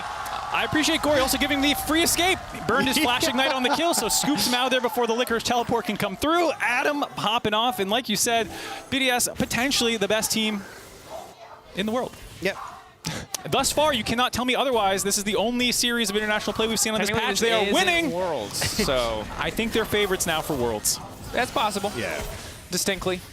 I'm just going to say, I put them S tier in my tier list at the start of summer. I put them S tier. Yeah, we put them S tier together. Which was a horrible choice. But it's paying off now, baby. Crownie in trouble, though. Feather pullback is going to hit the roof, but there's not a whole lot of follow-up. LeBron now trying to make it safely. LeBron! Stixxay able to finish the kill. Clean there from Golden Guardians. What else can they get done with the pressure? Almost able to make it out. Yeah, during that time, though, BDS had dropped the Rift Herald on the top side, getting Nuke a ton of gold there, finishing that one off. And so it's nice that Golden Guardians could find an area on the map that they could make a play. They get that one kill. They'll have the push as well. But is that going to be enough? I think it's actually interesting to see kind of the adaptation from BDS, which is like how heavily they are playing around Nuke. But, Nuke. It's an okay TP in the end. Maybe Wait, wave and try to clear it. The pullback, not going to connect. Stixay. Feathers laid down, but they're holding on to that mid lane tower. They will not let GG just bully it down. That was a bit of a touch and go for both teams there. Nuke teleporting in, not realizing that Licorice was behind him, but then Licorice grabbed turret aggro and didn't walk quite far enough forward to avoid taking all those turret shots, which forced his flash as well. And at the tail end of that, there's a lot of sums down. Yeah, I know BDS in a position where they can start to push up again. You got Dragon in a minute 20, so with these resets, I imagine they're going to send Adam back up to that top side to push out. They'll get the Orion to bot lane, but this is the play that you were saying. Immediate flash forward. Adam is not afraid to use that. Gets the ult and gets out. I mean, even the swag points on the ollie out, like that was kind of sick. Man's playing Tony Hawk Pro Skater. He's just living his best life. Let's not talk about Bali more, guys. Look at this play. Look at this play. Nice little chain CC this combo. This is dicey for a moment, and credit to LeBron really trying to get everything here, to save Crowning and walk out with his life. Stixay, of course, has the flash available. Sucks for him that he's forced to use it and later use his ultimate as well, but the ultimate cooldown not too long at this stage of the game. So they are going to grab that kill. A bit more money to the 80 carry. Again, can be that reliable carry force for Golden Guardians as we get later in the game. But BDS taking steady control of the map. Haven't broken down mid lane yet, instead setting their sights on bottom lane. Licorice not in a position to walk up. Yeah, it does feel like Golden Guardians are not exactly sure where the enemy is. Gory had pushed in a wave topside and could be hitting the turret right now, but backed off in case there was maybe people up there, not realizing that was the Licorice side that had been overloaded with Dragon spawning soon maybe. I'm not quite sure because he has teleport available, so he could have been pushing this whole time. I mean, how would they know? They've zero vision on the map. Like, they've got one ward that's saying the red buff of BDS, but outside of that, there was a ward where Sheo stand at the moment. That was on a pink, so they just don't know exactly what's happening on the map right now. And I mean, credit to BDS, they've taken control over the bot side jungle here, and GG just not in a position to really do anything about it. Yeah, willingly sacrificing top lane tower or trading top lane and bot lane tower so that they can get priority access to the Drake here. Of course, I sympathize with Gory. It's the Garen rule. It's the oldest rule in the game. If there's a Garen in the game and you don't see him, he's in every bush. What bush has the Garen? All of them, at all times. Yeah, to be fair, he backed off, made sure there was no one actually up there, played it safe, and then was able to finish off the turret. So yeah, exactly. Does work out still well for Golden Guardians, knowing that they don't actually want to fight this here. They're going to wait for the actual soul point, trying to grab a couple more items. I assume trying to get to 2 on Stixay if they can get there in time. I mean, that is the big question at the moment, right? I think you've got... Stixay is in a decent spot, but at this stage, Crowny's coming online. He's going to have 2 items soon. The Oriana is going to be massive in these fights, and at the moment, when you're coming in from multiple different angles, with Labrov potentially having an angle, you've got Sheo who has his flash up. He can try and come in as well. You've got so many ways of getting that ball into the position that you need to. This is going to be so tough for Golden Guardians. Stixay is going to have to be very fast on that trigger finger with the ultimate to try and avoid some of these plays. Yeah, I feel like it's so tough to fight straight front to back right now. You need Gory to get so much damage done before anyone gets into range. The shuffle maybe buys some time and a reset similar to the Xayah ultimate, but it's very tricky. Oriana Shockwave can just end a game. He finds the angle. Nuke going all in. Stun not quite going to connect. Nuketown just looking to walk him down. Clockwork wind up. Ulti now coming out. Just a solo bolo. Oriana taking down the Jax. Welcome to what Oriana is for Worlds, everyone. This is the thing that you need to be worried about. To be fair, Jax is also very far behind, 30 CS, 0-3 at the end of that one. No. We do hyperbole Burned here. his jump in at the start of that. No, you don't need that. That's context. We don't want that. That's fair. Oriana's broken. Fair enough. Thank you. I'm trying to give you the way out, man. All right. Blame the champ, not the player. You're right, Dacty. You're right. This is Blame freak. Blame freak, please. Yeah. Not the teams, not the players. Very fair. Just kidding. Don't blame freak. We love him. This is looking dire. That's a Garen with Black Cleaver Stridebreaker. That's an Oriana one-shotting a Jax, which you just don't see a lot because the opportunities for her to do it are rare. Yeah. You know, you watch a lot of North American League of Legends over the year. I don't. Well, I do. And you get very used to it. And then you watch other regions, and then you go back to it. And it's kind of like trying to play Starfield after playing Baldur's Gate. It just it doesn't hold up quite as well, the gameplay out of North America right now. I understand. Yeah. I'm struggling with it. Are you telling me by any chance that the LEC is the Baldur's Gate? That's maybe an overstatement, but it's a step up. Okay. I'll give you Cyberpunk. Are you calling your region Bethesda? Unfortunately, right now, yes. There it is. Nuke, let's see. The dialogue options are good. The romance options are good. The play is good. Baldur's Gate 3 coming out on top of this one. Gory getting absolutely devastated. And this is looking grim. 0-4-0 for Licorice. And his hope falling apart. The knock-up again. Oh my God! That is making a montage! You are fuel for the fire, Golden Guardians, and BDS are burning bright. And it's an elimination game, and it's tough, and it's sad, but I didn't God realize bless you. I didn't realize this was the Dark Urge playthrough. Everything is dying. This entire day is the Dark Urge. Oh, BDS. So the Dark Urge on this cast. you could see Licorice wanting the revenge after the previous failed attempt. Gets the stun, does the combo correctly this time, but BDS having the inside track, so even though the teleport comes through, there's extra men here. And then just the nice charm on Lebrov to make sure Gory cannot actually get the proper combo off. They end up isolated. Golden Guardians feeling completely desperate then to just try and force something in mid lane, hoping it can go their way. I mean, you can see the damage that Stixay has, though. Like, he is trying his damnedest, and, like, shout out to Stixay. That was nearly the play that GG needed to try and claw this one back, but unfortunately, he used everything to try and make it happen, and Labrov knew it. BDS collapsing well, and at this stage, they can afford to make mistakes, but they're still playing clean. They've got a Baron buff to back them up. Massive gold lead. Every single lane is ahead. It's feeling like it could just be their victory lap. Maybe GG can find an angle, find a pick, but it's looking dire. No, this is feeling like BDS are about to punch their ticket to the play-in stage. They will be quick turnaround times. That starts tomorrow, right after. I think they have the day off. They have the day off. Yeah, Day they'll be two. back on day two. plans. But huge stuff to extend your stay in Korea if they can just close this one out. Yeah, and obviously if BDS do make it through, we'll get to talk about them a lot. So just on the side of Golden Guardians, this was the opportunity to turn around what was a lackluster summer. It's a shame for them that they haven't been able to show more. I think a lot of people were waiting for the Golden Guardians that made it to MSI, but that form has just not been present today. BDS outclassing, not quite across the board. Obviously, Golden Guardians having some excellent moments, but making a lot of these mistakes that sadly have let the game slip away from them. It's definitely a sad ending to the year. It is still the best year in the organization's history. It was a big bounce-back year for guys like Licorice and Stixay and Huhi, even Gory in extent to the many regions he has played around the world. It was really cool to see them rise up in Spring Split and even have a great regular season Summer Split, and that's why this kind of sour ending is going to not be too enjoyable, because it was such a good year for them and it didn't feel like they ever got back to those highs. And again, I think that for most people, it's it's how you finish. It's whatever form you showed most recently that people remember. And that's not always fair, but that's just kind of often how the cookie crumbles. And again, there are opportunities. The game is not completely done, but based on what we've seen in the previous game, BDS have been closing clean. They haven't been making a lot of massive mistakes around objectives. It was just the early game where Golden Guardians were able to outclass in game 2. So right now, the game feeling very heavily in their favor. But this is feeling very similar to like the BDS we saw in spring, right? Where it's like Shale, apart from game 2, having a ton of control in the early stages, going for some of these funky plays that we got to see. Nuke as well. I really think that coming into Worlds, this meta just suits him down to the ground. He loves his control mages. He's looking fantastic on the Orianna.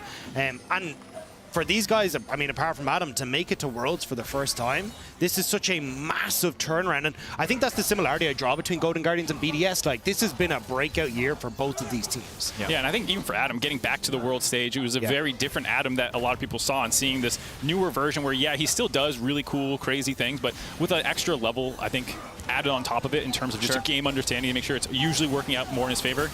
Siege coming through, Ezreal doing so much damage to the tower. Root will connect. Shane CC is there, but Crownie still holding on to the cleanse. Means there's not much of an angle. But yeah, a lot of players on this BDS team, either first opportunity to prove themselves or a second chance, really at redemption, in the case of Crownie and Adam, to prove they've got what it takes to compete at the highest level.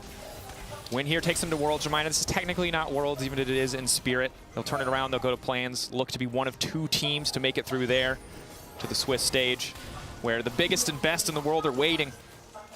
Yeah, all new format to show off there, and I think for BDS, based off how they look here, probably going to be one of the favorites to make it through play-ins. They are someone to just watch regardless of like how far you think they're going to go. Just a really cool blend of traditional front-to-back, very stable standard team fighting with splashes of genius in terms of Adam's champion pool.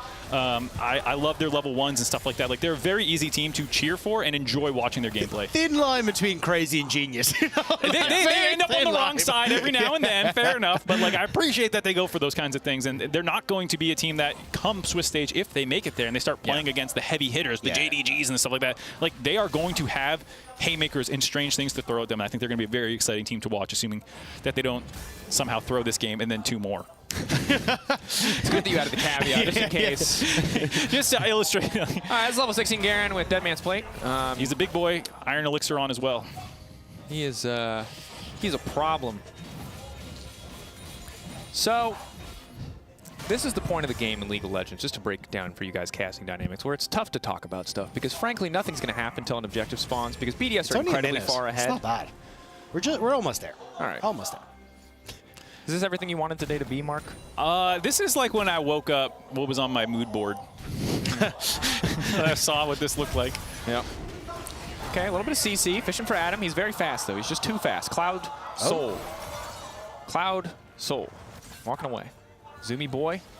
Full stack Deadman's just not going to auto anybody. Keep that movement speed going. Yeah, I think that was Golden Guardian saying, hey, look, maybe we can make a pick before Baron spawns, and then we can go 4 versus 5. Adam has no TP. That's the play, but that's kind of the Hail Mary they have to throw because now they're going to lose complete control over top and mid, which means they're not really in a place to contest Baron. But I think at this stage, they're kind of aware that, look, a team fight is just not going to go their way. Yeah, you have a lot of peel, so you're hoping that BDS at the Baron or one of these inhibitor turrets will overdive. You can melt Adam and Sheo maybe, or LeBron if he gets stunned up while he goes in. Those are the only angles, but that's not what they're going to give him. Ulti immediately silenced. The ulti not quite coming out in time. 6-8 just barely able to survive.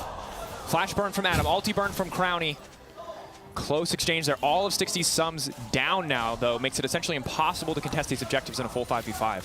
Yeah, that should buy them Baron. With Stixie being the strongest member, no defensive tools available means that if he does walk forward, Shea will have very easy targets. Same with Lebrov. So Golden Guardian's probably just going to have to back off here and wait till at least the ultimate comes back up from Stixie before they contest BDS again. But how do you even do that? All you've got is your inhibitor turrets left at the moment, and even bot lane inhibitors down. Baron buff going to be coming your direction as well. This is going to be a bit of a disaster now for GG because trying to contest any sort of push is going to be a nightmare. No, this is tough. This is Helm's Deep minus Gandalf, Legolas. There's no riders Gimli. coming over the mountain. There's actually just none of the major characters are left at this point. They're not here yet. So you're Golden Gondor calls for aid. And nothing's coming. They tried to light the watchtowers and stuff in the Minas Tirith. Nothing comes the down. torch won't ignite. Like there's just, it's tough. Yeah. Licorice. He wins this. Yeah, I think Adams just wants the wave. Yeah, I respect you that Adams. Like, I could try and fight him 1v1 and chase him down or whatever, but like realistically, they're setting up for the push. They know that they are a couple minutes away from potentially closing this one out with the Baron buff on, break the bot inhibitor while Adam splits up on the top side. It's important to have that level of discipline, at least for a moment. The Ignite going down very likely means it's the Oh my and God. Adams was that 50%? I stand corrected. He is looking for the 1v1. Adam finds it. Damn. All right. Oh, they're on a ward as well. All right. Okay. BDS. It was tight in game 2. It was back and forth, but game 1 and game 3 have been dominant from start to finish. On the day, BDS feeling like the better team. 1 moment away. A few more autos, a few more towers, and a Nexus away from officially locking Worlds as the LEC's 4th seed. Dominance. Europe waking up early, annoyed that they have to, but damn proud to get to watch this incredibly dominant performance. And now the BDS have finally broken into the base. They're taking their time. They're playing with their food. They're stacking up the kills. They're padding those stats. And right here in this moment, BDS have made it to the World Championship. Let's go! Kind of tough in those moments because you don't want to oversell it. No, They come had won on. that You guys game can celebrate. 10 That was a minutes huge crushing win over North America's 4th seed. They dominated them 3-0. They secured their international performance finally this year, especially for a group like this. Like, it's very easy to be excited. Go for it. You earned it. No, I just meant that I was excited 10 minutes ago. We've just been waiting for that. that's why you mean. Oh, I see. Because we knew that win was coming. At the end of the day, Rob, how does it feel to be better? I came from the LPL, so I'm kind of used to this feeling. You know? Oh, I see. You win things? Did you miss this feeling at MSI? Did you miss this feeling at MSI? It feels good. Shout out to the boys on stage. Oh, Adam Sheo, Nuke, Crowny, Lebrov, doing well. And obviously, condolences and hearts out to the Golden Guardians. I think the struggle of playing such a high-stakes game like this in a rivalry is there's so much pressure on you, and there's so much banter back and forth. And ultimately, like, at the end of the day, when you're the one who has to go home at the end, it feels pretty rough. Yeah, definitely going to be a sad trip home for them. But they did, have, like we said, the best year for Golden Guardians in their organizational history. The players themselves had a lot of bounce backs. But I'm just still stoked that we got this match. I had so much fun casting this, the smack top coming back. It ended in 3-0. I don't like that part, but it was really, really cool to see these guys and see how excited they are now in front of the Korean crowd, getting ready to play in the play-in stage in just a couple days. Oh, no, 3-1. I mean, I do Family agree. in the audience as well. Nice. I mean, Coming it's through, flying out all the way to Korea. It's got to be incredible for BDS. I mean, the lads, as we said, like Adam getting back to Worlds now, getting to prove himself once more on this international stage, especially against like some of the top laners that we do have at Worlds, would be absolutely insane. But then for the rest of these guys as well, first time making it to the international stage, getting to kind of cut their chops up against the best in the world, they're going to appreciate that opportunity so incredibly much. And especially Crowny, like this guy has been wanting this so badly for so long, finally getting that opportunity. Yeah, I think it's a fantastic thing to see, and obviously a huge opportunity and a huge break. And like showing up in this series, I think is a tricky balancing act because it's been so long since we've seen you. You're going to practice so much in isolation. You come out, you're able to show a performance like this before anyone else gets the chance to play on the patch. And yeah, it's just really cool to see they're at Smoke the Doubters. The whole pack, baby. Yeah. Great song. They had 5 in there. Yep. That was cool to see the Orianna stuff come out. The fact that they can bring the new patch into their fold, but still have what makes them unique. Adam, obviously. I don't know how many other Garens we're going to see that are not from Adam and stuff like that. So it's a really cool to watch them do that. Yeah, we're going to have a great time. Yeah, me too, man. We're going to go to the bar later with very different reasons. That's all I'm saying. Yeah. Like I said, you smash or get smashed. Smash or get smashed. There's no room for anything else. I think at the end of the day, shout out to BDS, hearts out to GG, but like incredible series. Glad we got the opportunity to cast this, to be here for this. Excited to see what this means for plans, what this means for the rest of the championship. It's the perfect appetizer for Worlds, I feel like. Yeah. I might send mine back to the kitchen. I didn't like what came out there. Yeah, I didn't like that dish. Not a fan of the escargot, baby? Yeah, I don't like that French whatever cooking. that cheese was that you were throwing the on there. fromage, the Gouda. Yeah. I don't think, is that even a French cheese? Dublin, I don't it's know. spice bags. Yeah, it's spice bags. American, you just melt it on. It's plastic. It's plastic. Yeah, it's 50% though. 50% cheese me. legally. Yeah. For anyone concerned. Oh no. That's fine. That's fine. We are setting up for an interview with the victor. So in the meantime, I think this was ultimately, I think, a bit of a deflating series because we wanted it to be closer. But I think wild how one of these teams completely surpassed our expectations, and I think that is BDS because we approached on Euphoria with a lot of skepticism for what the level they were going to show was. But I think as a pleasant surprise, BDS showed us pretty close to the peak in spring in terms of level of execution, consistency in gameplay, and they showed us the whole gambit. It wasn't just a stomp. They managed to come back when they were losing in an early game. Overall, solid to see. And while I'd love to hear what you guys have to say about it, I've been told the interview is ready. So later on, of course, we're going to hear from G-Sun and Adam on stage, as well as Nuke and Lore. But for now, let's send it over to the analysts. Let's go!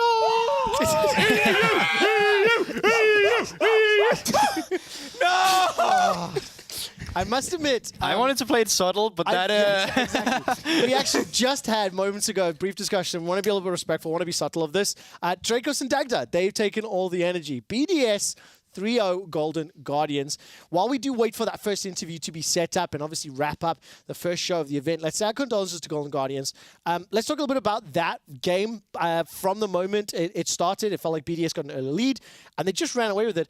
I do think it is fair to say that Adam has been a challenge to solve for different reasons. He is a boss. Yeah. Like, came in with questions, and a lot of fans were like, but Licorice is first team All-Pro, and by some people I meant me. Explicitly. That's your PowerPoint, bro. That's my mouth that was yapping.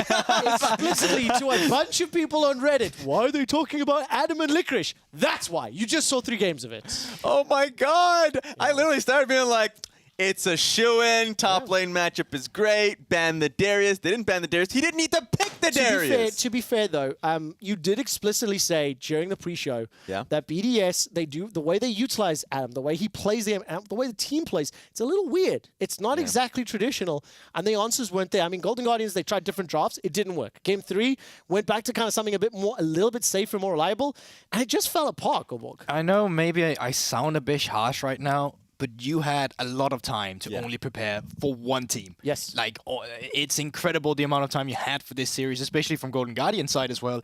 And if game 1 and 2 was the draft that we came up with, that was going to be the response to BDS. I was a bit disappointed. Despite wearing this shirt, I expected more out of Golden Guardians. But I also will say, counterpoint, BDS completely went back to a form where we saw them in spring, where Adam was on point with his picks. Okay, Nuke with his mid lane picks was absolutely amazing with the meta as well. The interview's ready. BDS overperformed Golden Guardians, underperformed. What we are going to celebrate, however, is G-Sun interviewing Adam after their 3-0 win and qualification to the World's playing stage.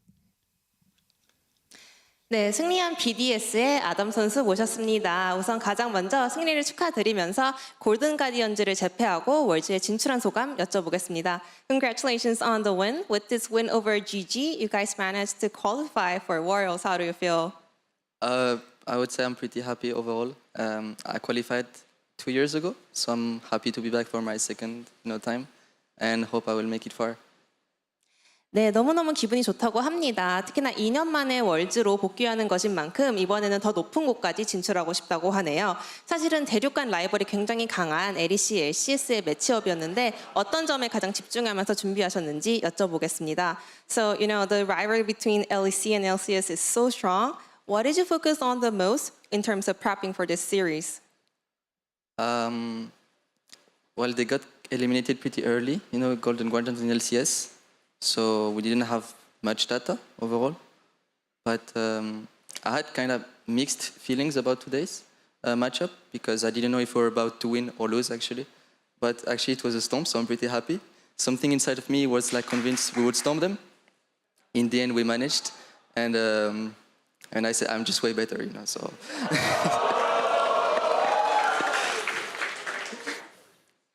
사실은 골든 가디언즈가 LCS에서 워낙 일찍이 탈락되었기 때문에 많은 정보가 없어서 오늘 경기를 이길지 질지 확신이 없었다고 합니다. 마음속 한구석에는 오늘 우리가 압살할 것 같다라는 생각도 했지만 또 한편으로는 우리가 과연 이길까라는 걱정도 있었다고 하는데요. 오늘 실제로도 3대0 완승을 거둬서 너무 좋고 내가 확실히 더 잘하는 것 같다라고 합니다.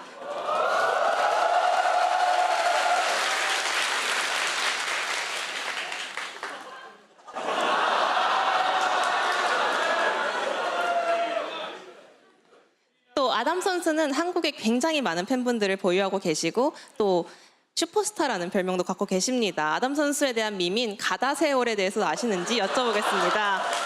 So Korean fans call you the superstar, and are you aware of the Korean meme called 가다 세올? I knew about 가다 세올 only 2 days ago, because of Twitter. So 감사합니다.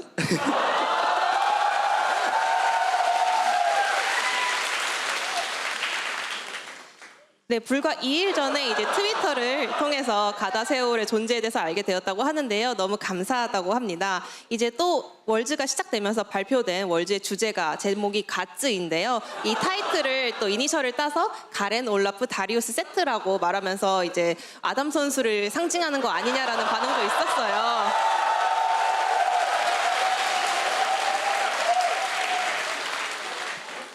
그런 만큼 오늘 보여준 가렌의 퍼포먼스 또한 정말 눈부셨고 자신감 있게 이 3세트에서 가렌을 뽑은 것도 굉장히 인상적이었습니다. 오늘 가렌을 뽑을 수 있었던 자신감의 원천은 무엇이었는지 또 오늘 경기 어떤 점을 가장 집중적으로 분석해서 전략을 준비했는지 여쭤보겠습니다.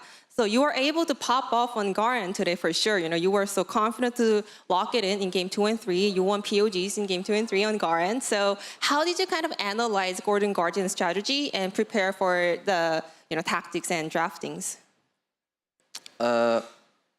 Okay, I will start. In American League, I don't think players there have much practice against my champion pool, So I knew that if I was able to pull out, my 4 champs, I think they would be already in trouble. And looks like, he was in trouble. So it was not really a gamble because I knew that I would win in the end if I had those champs. And, I just managed to win, I guess. 이제 북미 선수들을 고려했을 때 아무래도 자기의 가다세올 같은 픽에 대한 준비가 많이 안 돼 있을 것이라고 예상을 했기 때문에 상황만 맞다면 이 픽을 꺼내들 수 있을 것이고 이에 대해서 굉장히 난처해하는 것부터 이미 우리가 좀 유리한 곳에서 시작하는 거라고 생각했다고 하는데요. 그리고 오늘 경기에서 드러났듯이 상대방이 실제로도 본인의 이런 가다세올 픽에 대해서 굉장히 조금 대처할 줄 모르는 듯한 모습이 나와서 좀 효과적이었던 것 같다고 합니다. 그렇다면 LCK 11년 역사 속에서 단 한 번도 가렌이 픽된 적이 없고 유일하게 픽되지 않은 픽도 가렌인데요. 가렌의 아버지로서 이에 대해서 어떻게 생각하시는지 여쭤보겠습니다. Do you know that the only champion that was not selected in the LCK over the course of 11 years was Garen? Well, now I guess Koreans need to play Garen, I would assume, so good luck. 오늘 경기를 이제 보셨겠듯이 이제 앞으로는 가렌을 해야 될 것 같다고 앞으로 좀 행운을 빈다고 합니다.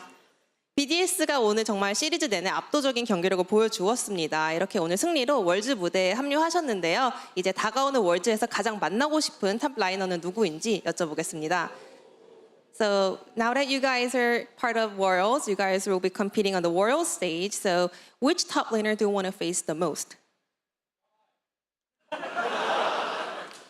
I would say the Shy. Why? I mean, the Shy is like the number one because he's always been like someone I looked really up when I was not a professional yet.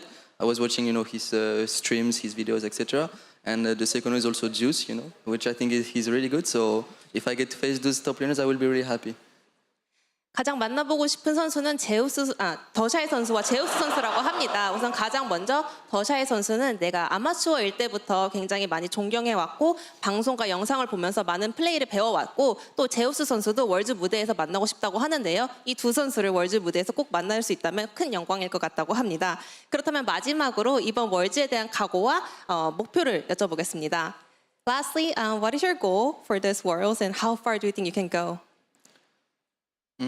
I would say that we can probably make it to the thing before quarters. I don't know. After planes, I would say. Swiss? Yes, Swiss. Yes. I think we can make it, that far. I'm pretty confident that coming into the planes, we have kind of, big chances to make it further. So really looking forward to it. And, who knows what will happen in the end. So, yeah.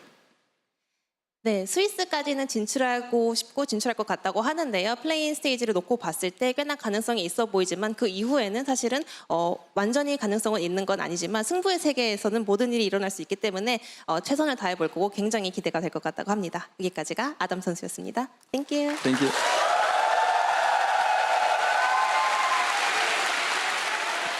Thank you so much, Ji-sun, and congratulations to Adam and BDS. That was a fascinating interview to watch and to listen to, especially because you can legitimately hear the fans in the audience, a lot more Korean fans than I was expecting, reacting once Ji-sun actually translates and interprets what Adam is saying. The cheers and the laughs after the "I'm just better than them" was fantastic. I loved it. I do also want to explicitly say Adam was, I think, respectfully confident, Yes. right?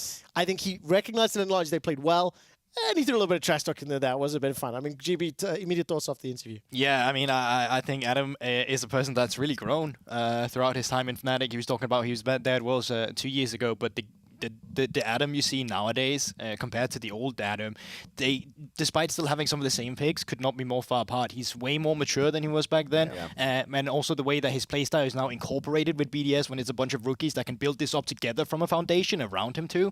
That has just created an entire different dynamic, and So when it works brilliant. I've just heard the next interview is ready, so I will get a reaction in a second. Fair. Just before we go to it, what's the theme song for Worlds again? It's Gods. Why am I doing that? Because Adam's champion pool spells gods. Garen, Olaf, Darius, Set. And I believe is where the origin of that meme is coming from Ji-sun. I have to look it up. Like, you're talking to the old man. I don't know what Twitter is. Anyways, let's head to the next interview. I believe Law is standing by with Nuke. And welcome back to Korea for the post-game interview here with Nuke. Thank you so much for joining me. Congrats on defeating Golden Guardians. Not an expected victory, I would say, given the odds and the hopes that people had for you. I mean, even the LEC did not believe in you, Nuke. That's true. How does it feel defeating NA, especially given the rivalry between two regions? Oh, it feels really good to win against Senade, like the first match, I guess, to qualify forwards. This is the first time it happens, right? So just a crazy feeling. We actually stomped them really hard, really hard. So yeah, I'm happy. And I know for a fact that your preparation was not the best in the sense that your coach told me earlier this week that you didn't have the best scrims. You actually had a hard time finding scrim partners. So how did you think it would impact the result of the game coming in today? And also, how did you know that you had the right read on the patch, the team, and yeah, basically stomp them the way you did today?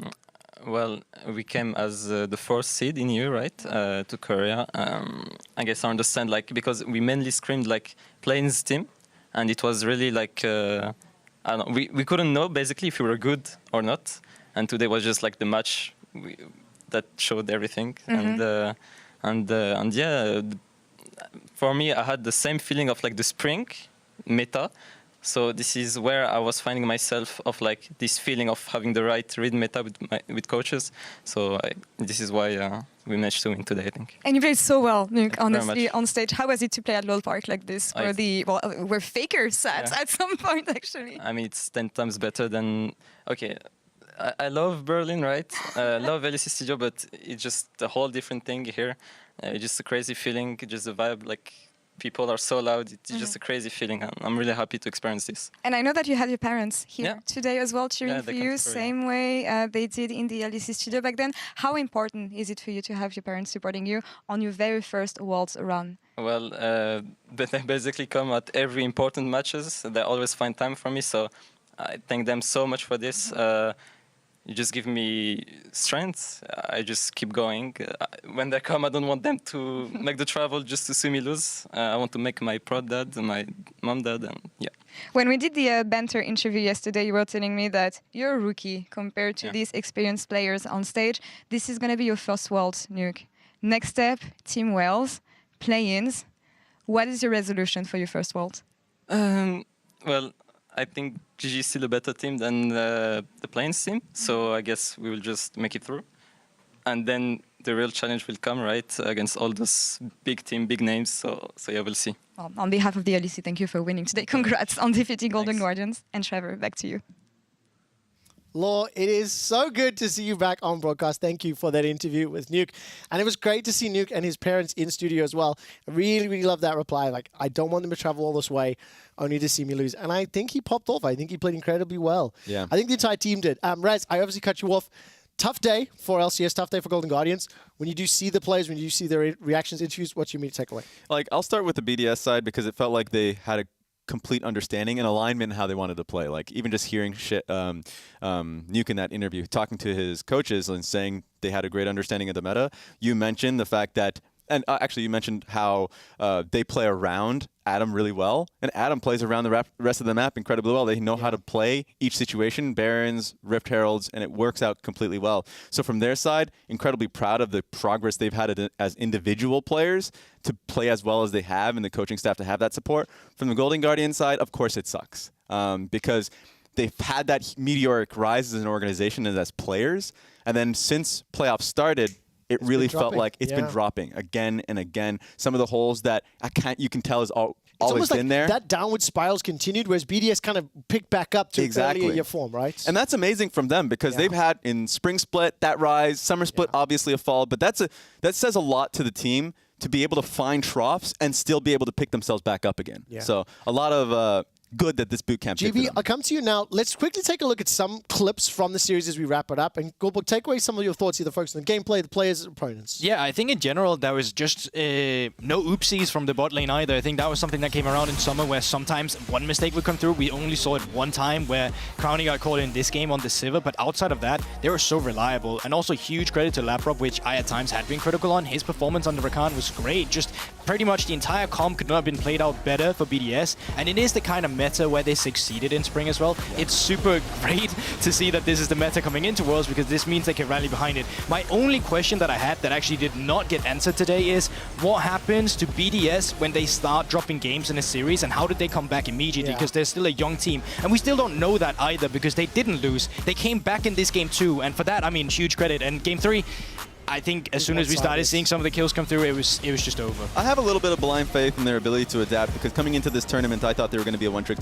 pony in terms of playing front to back, playing around Crowny, that their solo lanes were going to be a little bit weak, and I was just far off. And so the fact that they can play through top side, that Nuke and Shale are actually coming out really strong and really aligned in how they want to play the game. They have a lot of angles, and it seems like only the sky's the limit. Is it fair to say today Golden Guardians underperformed versus their expectations? Absolutely. BDS overperformed versus expectations, and that's why this gap, this 3-0, looks as big as it does. Looked like a canyon, and I align with you. I think, especially from game 1, the way you saw Gory play his lane, not expecting the level 3 gank. There are a lot of things, and I thought, yes, BDS played so well that the Vision game really made it so a lot of the players on Golden Guardian side felt uncomfortable.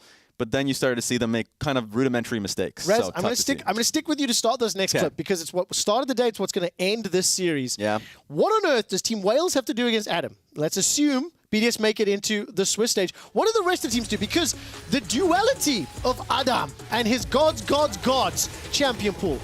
What is this? And then we're going to follow it with some good clips, but like, explain it to me, boys.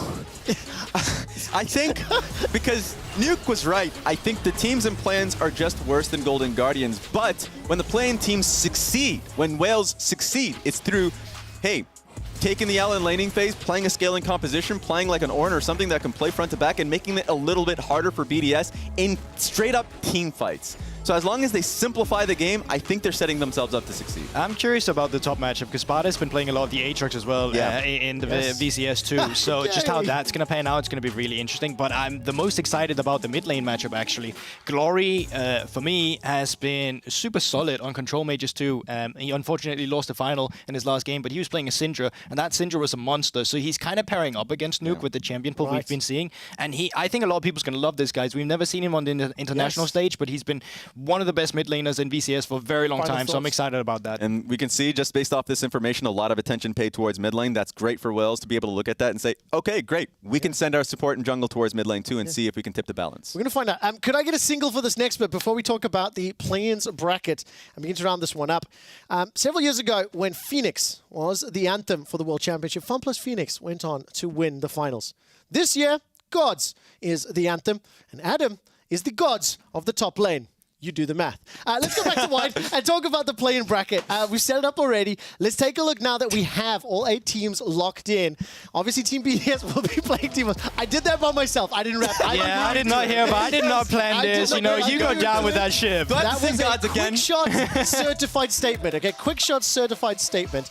Here's the bracket. Gulborg, talk me through this. What do you expect? And which team do you want to see? What are you most excited to watch? I am mostly excited about the PCS teams coming into this. I think they displayed the highest level of gameplay from the minor regions coming through, so they are the obvious answer. But outside of that, I kind of want PSG to win and GAM to lose, so I can see some rematches between Loud and PSG and R7 and GAM that we saw at MSI, where, you know, R7 kind of embarrassed GAM, not gonna lie. Yeah, and I will say something that I was watching through the LLA is like R7 looked like a different beast. Undefeated in series. Are you hyped on them now already? I'm getting a little bit hyped. I'm getting a little excited. The way they played too, they were so dominant within their finals that they were constantly diving through mid lanes, flying. You're telling me R7 is going to be PSG? I'm not saying that. Is that a little bit of copium? I'm not saying that. I didn't say that. Okay. I think PSG will make it out of the group. Did you hear Rez say RSG is beating PSG? Oh my I totally heard that. Can we lock that prediction in for tomorrow? That's crazy. There's a lower bracket. Well, listen, there's a lower bracket that can run. That does it for the first ever Worlds qualifying series.